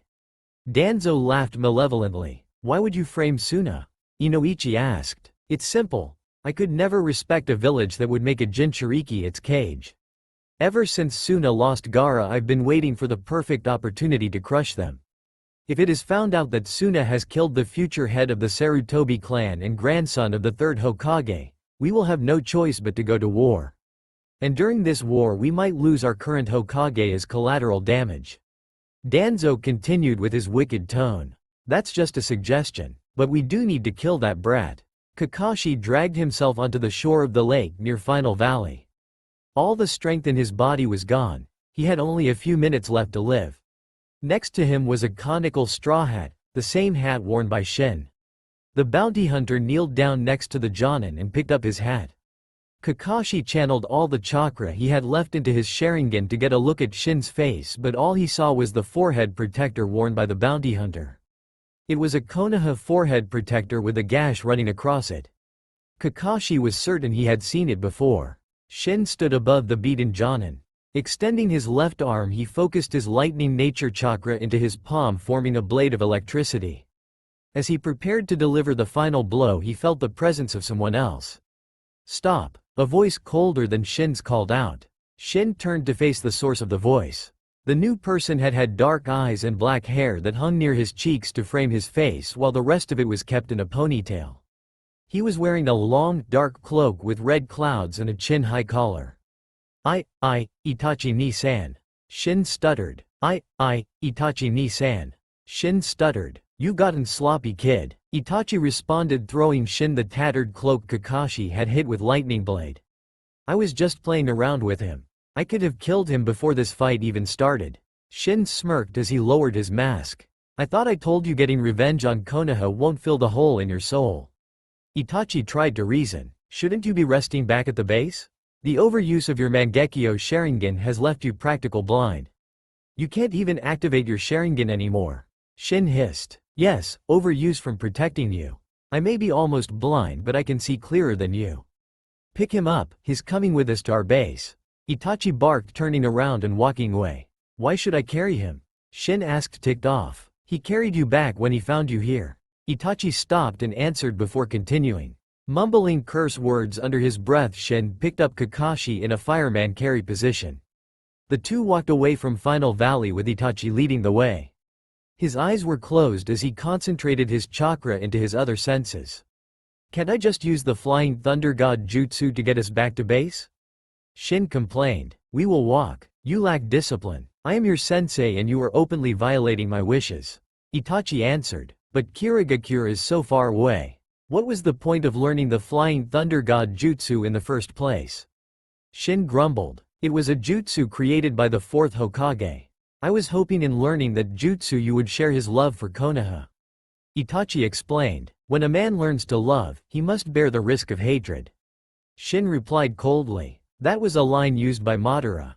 What about your goal in life? Itachi asked. That goal died the day Konoha betrayed me.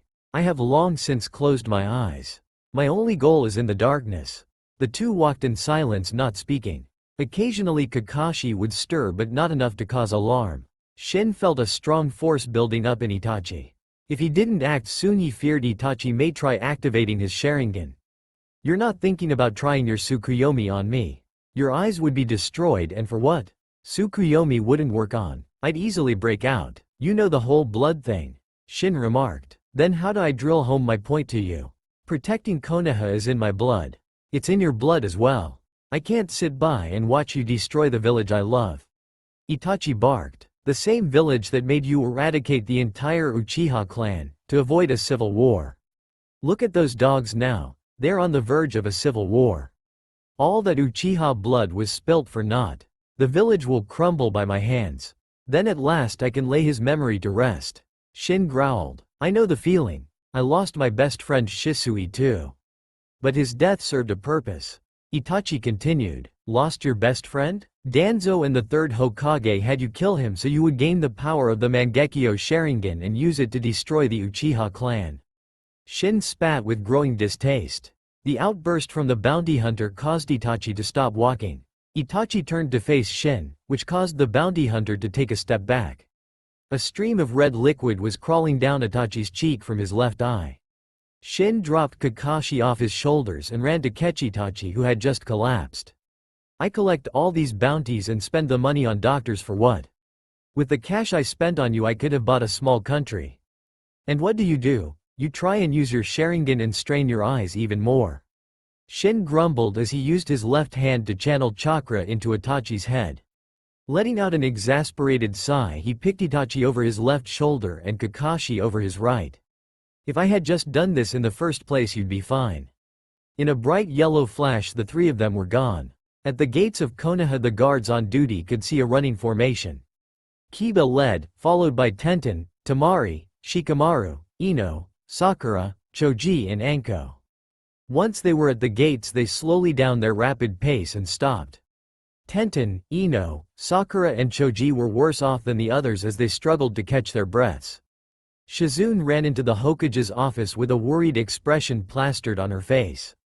Shikamaru had called for an emergency meeting so he could brief the higher-ups on what had taken place. An hour passed since Shizune interrupted Tsunade's drinking time. They were now gathered in a large room. In the room was one long, wide rectangular table. At the head of the table was Tsunade. The first person on her left was Jiraiya. The remainder of the left side was occupied by Might Guy, Rock Lee, Neji, Hinata, Shikamaru, Temari, Anko, Shino, Kurenai and Konohamaru. On the right side of the table was Homura, Kaharu, Danzo, Asuma, Shikaku, Sakura, Ino, Choji, Tenten, Kiba and a masked member of Root. As per my report, we believe Kakashi-sensei was captured by the same bounty hunter who killed Baki and Kankuro of Suna. Shikamaru sated from his place. Forget about Hitaki. Tell us about the jutsu used by the bounty hunter. The one you claimed was similar to the Flying Thunder God jutsu. Kaharu asked coldly, causing many of the ninja gathered to shudder. What do you mean forget? We need to send a tracking team to find my eternal rival. Guy burst out with comic-styled tears flowing down his face. Know your place, Guy. Danzo scolded. Kakashi is lost to us. We have a bigger concern. The Flying Thunder God jutsu can be used to easily bypass our defenses. A similar jutsu would provide the same problem. Are you sure it was the Flying Thunder God jutsu? How can you be sure? Homura questioned. It was faint, but I saw a hint of yellow energy in the aftermath of the jutsu.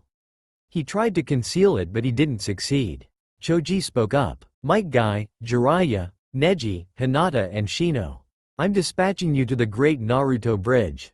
Jiraiya, your mission is to find out as much as you can about this bounty hunter. There can't be a lot of bounty hunters who wear black cloaks with the kanji for truth on them. Should be easy for you. Guy, Neji, Hinata and Shino, you will be the team in charge of tracking down Kakashi. Tsunade ordered. Hokage-sama, are you mad? We can't send a Hyuga, let alone two after this bounty hunter. The Byakugan fetches a high price on the black market. Danzo shouted. You're right. Lee, you will take a squad of my personal Anbu and escort the tracking team. Tsunade shot a looking at Danzo, warning him not to interrupt her. If that is the case, allow me to send a squad of my Root division. Danzo continued his rant. I'm sure the ninja I have in mind are more than enough. Tsunade tried to reason. You don't seem to understand the gravity of the situation. The Flying Thunder God jutsu is the fourth Hokage's legacy. Danzo crowed. Fourth Hokage's legacy. Jiraiya screamed, slamming his fist into the table. The only legacy Minato truly cared about was his son. You mean the demon brat? Kaharu laughed. Tsunade acted quickly, putting herself in front of the Toad Sage to stop him from massacring the old woman. Forcefully, the Hokage put Jiraiya back into his seat. You should really control your friend better. Shikaku interjected, earning himself a glare from the Hokage. And you should learn your place. Tsunade shot back. The atmosphere in the room was intense. A fear of one wrong word provoking a reaction overcame everyone. Danzo-sama, I was part of the mission to the Land of Waves. I agree that a squad of Root ninja would be beneficial. Tenten added out of the blue. Sakura, Ino and Kiba would vouch for my opinion. The three who were named simply nodded. I was also there. A squad of Root would not help anybody. As far as I'm concerned, the only people who can handle this mission are Guy-sensei and Lee. They are the two fastest ninja in Konoha. Any more than two squads will just get in their way. If they require backup, Jiraiya would be able to support them. Shikamaru pointed out, much to Danzo's frustration. Shikamaru makes a valid point. The tracking and recovering teams are as I explained earlier. Now to the next matter, the teams that will escort Temari to Suna. Tsunade brought up the matter before being interrupted. Why should we waste valuable resources on that? Danzo questioned. Interrupt me one more time and I will remove your throat. Suna are our allies, and also should the bounty hunter decide to attack her, we will stand a better chance of capturing him. Tsunade's eyes were filled with an intense glare. Danzo closed his mouth and remained silent. Shikamaru, Anko, Kurenai and Konohamaru will lead a team of my Anbu to Suna. Tsunade finished off. That hag has changed the Sarutobi brat's mission. I'll have to call the root squad I assigned to kill him. Danzo mulled over as he sat silently. Shin landed with a loud thud. He wasn't used to carrying two people when using the Flying Thunder God jutsu. He was in a large room that appeared to be in a cave. It was actually a hollowed-out mountainside. It was well lit up with lamps attached to the roof. Scattered across the room were various scrolls and ninja tools.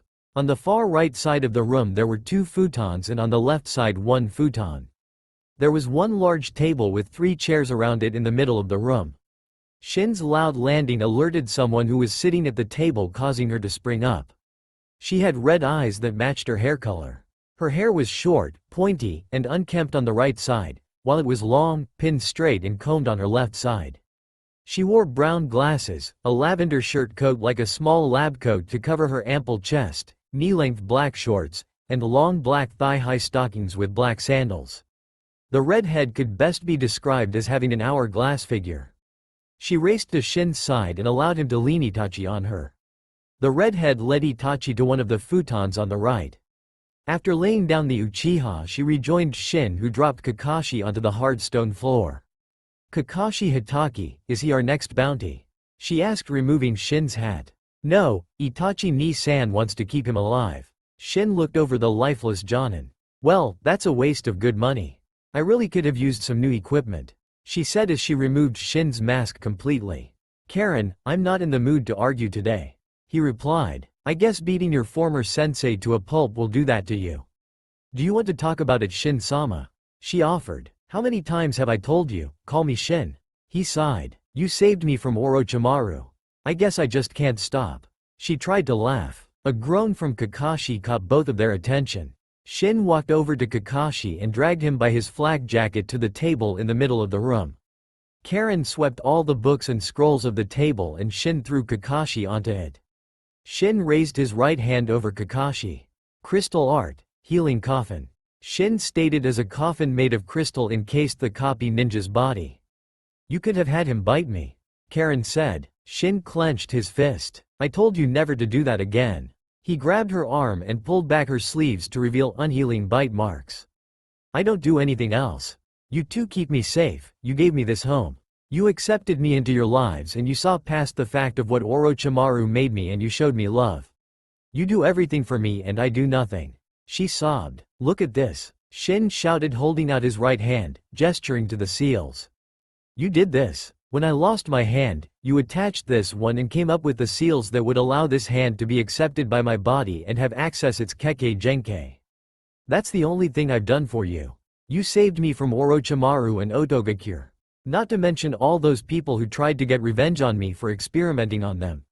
A moment of silence fell after she had brought up the experiments. A tiny smile grew across Shin's face. And if it wasn't for you conducting those experiments, I would have never been able to cast jutsu again. Shin smirked. Haven't you two ever heard of using your indoor voices? Itachi interrupted, waking up from the futon. Get back to bed, Itachi Ni-san.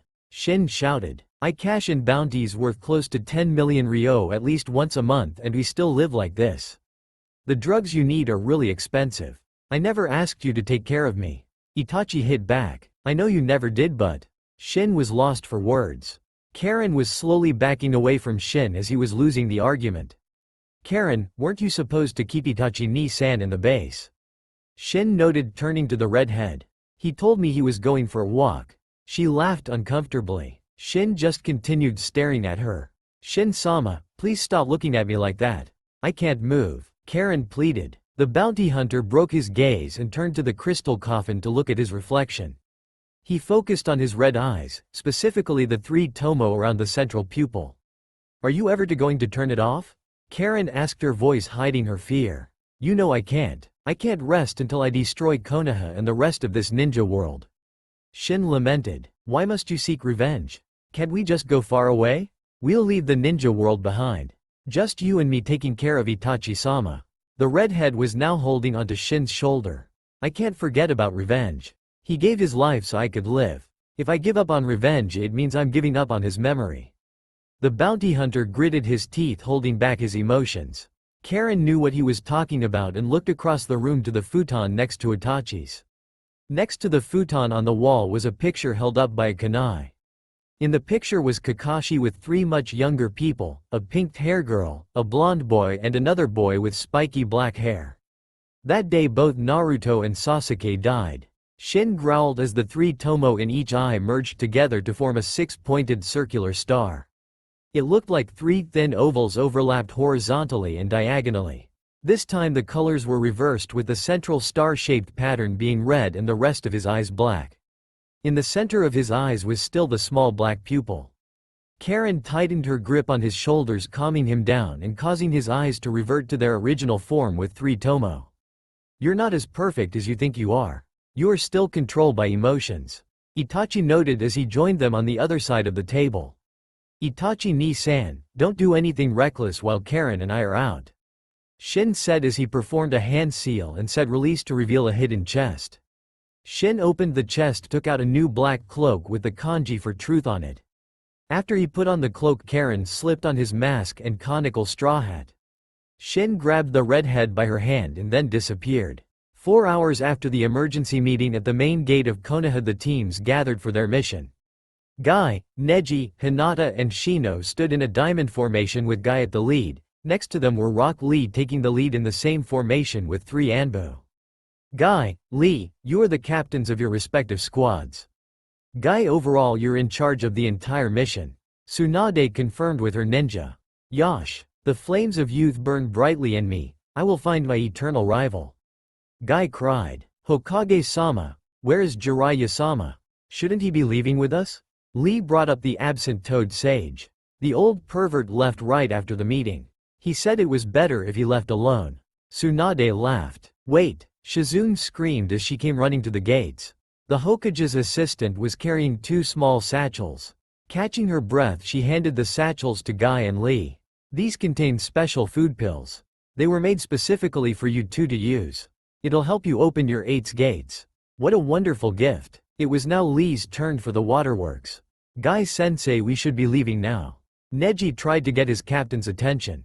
Ah, youth waits for no man. Guy laughed. I just hope he doesn't talk about youth during the whole mission. Hinata whispered to no one particularly. I believe you will. Shino answered, shocking the Hyuga. The 2 squads set off running.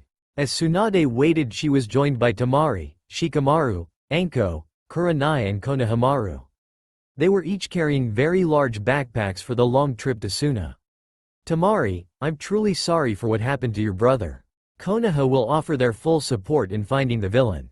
Tsunade said. Thank you, Hokage-sama. When I become the new case cage, I will remember your kindness. Tamari thanked with a bow. You, the case cage? Konohamaru blurted out, stunned. Konohamaru, don't be rude. Kurenai scolded, delivering a swift hit to the young man's head. Yes, my brother Kankuro was supposed to become the 7th case cage. The 6th case cage has grown old and weak. Tamari explained. She was old and weak to start off with, but you get the idea. Danzo is going to have a freak heart attack. He was definitely expecting a man to take that role. Anko laughed. Looks like Shikamaru is going to end up being a trophy husband. Shizune joked. At least I'm getting married. Shikamaru shot back, causing Shizune to collapse. Enough of this. Tsunade spoke as a team of Anbu joined them. It's time you move out. With that, the ninja all nodded and set off. Are we doing the right thing? Tsunade asked, picking Shizune up. Of course, Hokage-sama. Don't let Danzo mess with your mind.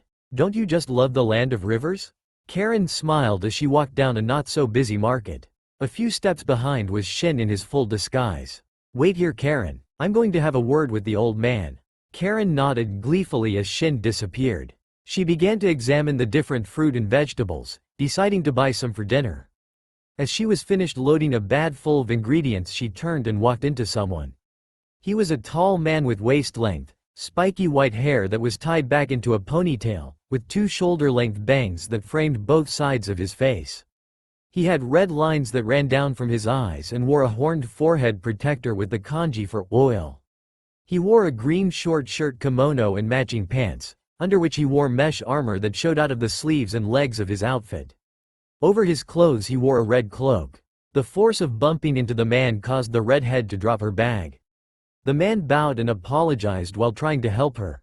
"Your tomatoes are really firm," he said as her face turned red. "Get your hands off me," she shouted, sending a slap across his face. "A beautiful woman with such strength, how rare." The man continued until he saw someone standing over her shoulder. Shin looked over Karen at the man who was causing all the commotion. He didn't need an incident in the land of rivers. "Karen, let's leave this old pervert and go." Shin grumbled. "Right, Shin-sama, he isn't worth our time," she said, sending a threatening glare at the old man who groped her. As they turned and walked, Jiraiya saw the back of Shin's cloak. Long black cloak, kanji for truth, conical straw hat. "It's either I'm extremely lucky or unlucky," Jiraiya thought. Shin and Karen continued to walk. Every so often Karen would try and say something, but Shin would tell it's okay and keep going. The redhead sensed someone following them but trusted Shin. Leaving the small village they were in, they entered into a forest. Walking along the beaten path through, Karen continued to sense someone. Shin gave her slight nod and they continued. Jiraiya continued to stalk the two people he saw in the market. He followed into the forest and was hiding behind trees. "Oops, I dropped something. I better bend over and pick it up," Jiraiya heard Karen say. Peeping around the tree, he saw the redhead bend over in her shorts. The pervert inside him took over as he got closer to get a better view. The toad sage's sense came rushing back to him as he realized he was only a few feet away from her and completely exposed. "I can't believe you're such a pervert," Shin laughed, sitting on a branch in a tree behind Jiraiya. "Old martial arts sensei, that's a pervert, it seems kind of cliched." Karen mocked. "So you were on to me all along, bounty hunter?" Jiraiya tried to smile. "Ah, so that's it. I thought you were stalking the girl, but you're actually stalking me." Shin disappeared from the tree and reappeared in front of Karen. "So it is you. You're the one who took Kakashi." Jiraiya tried to hide the astonishment in his voice. "Word travels fast these days." Shin snickered. "So your name is Shin. That's a very lovely lady you have there. Is she your prisoner?" Jiraiya tried to extract information. All theses Konoha ninja try the same thing. They all want to learn as much as they can, like they will walk away alive. Shin thought. "Shin-sama is 100 times the ninja and man you'll ever be, you pervert sage. He doesn't need to peek on innocent woman unlike you." Karen gestured to her body, causing the old man to have a nosebleed. Jiraiya quickly stopped the bleeding by thinking of the time Tsunade almost killed him for peeping. "So I see, even cold-blooded bounty hunters need love. I'm kind of hurt." Cold-blooded would be best used to describe your old friend Orochimaru. Not because he is a snake, it is more because he's dead. Shin teased. "How do you know that? Otogakure kept that secret for all these years." Jiraiya questioned. "It's hard not knowing, seeing as I killed him." Shin droned on as if what he said wasn't important. Jiraiya clenched his fist harder than he realized he was. He began drawing blood from his palms, but he couldn't feel the pain. All he thought about was whether he was hearing the truth or not. "If I kill you and then the Hokage, I would have killed all 3 Sannin. That would make me a true legend of the ninja world." Shin continued to mock the toad sage. "The standards of Konoha ninja must be pathetic if they consider you a cage-level ninja." Karen caught on to what Shin was trying to do. "You think I'm going to let you just walk away?" Jiraiya roared. "How do you intend to stop me after I kill you?" Shin questioned. "Shin-sama, his chakra levels aren't very high. He isn't going to cause you much trouble if you fight him for real and don't play around." Orochimaru was twice as strong. Karen whispered. "Karen, don't forget the fact that he is a sage. He can increase his chakra rapidly by drawing in nature chakra." Shin whispered back. "If you're planning to escape, well then too bad. I'm going to kill you for threatening the Hokage and take her prisoner." Jiraiya barked. "Right hand," Shin said. "Huh?" Jiraiya responded, confused. "You touched Karen with your right hand. I'm going to make sure I remove it while you're still alive." Shin growled. "You still have this weird obsession with removing people's hands." Karen mumbled just loud enough for Shin to hear. "One of my few flaws." Shin laughed lightly. "Few?" Karen thought sarcastically. Jiraiya just stood back watching the two have their conversation. He figured that worst come to worst he would be able to grab the red head and flee. He needed to gather information on Kakashi before he engaged the foe. Have you cashed in the bounty on Kakashi Hitaki as yet? Jiraiya prodded. What do you care about the copy ninja? Shin asked almost mockingly. Kakashi is a Konoha ninja. If you hurt one of us, you will face the wrath of the entire village. Konoha is a village established on the will of fire. Jiraiya spoke, his voice filled with conviction. Shin burst out laughing. It was more of an insane laugh than one denoting happiness. Where was this will of fire when you declared Naruto Uzumaki and Sasuke Uchiha missing nin? What do you know of Naruto and Sasuke? Jiraiya demanded to know. All the conviction from earlier was gone. I know that missing nin fetch a high price on the black market. Shin taunted. Shin-sama, this is a fine line you're walking. You might expose yourself. Karen whispered, but the bounty hunter paid her no attention. Naruto can't be dead. He just can't. Jiraiya mumbled to himself. What do you care? You poor excuse for a sensei and godfather. Yes, I know everything about Konoha. I know more about Konoha than you do. I am the angel that will serve supreme justice upon that hive of corruption. Shin announced. I see you're just another ninja with a god complex. Jiraiya tried to laugh. You want to know the difference between me and those other ninja?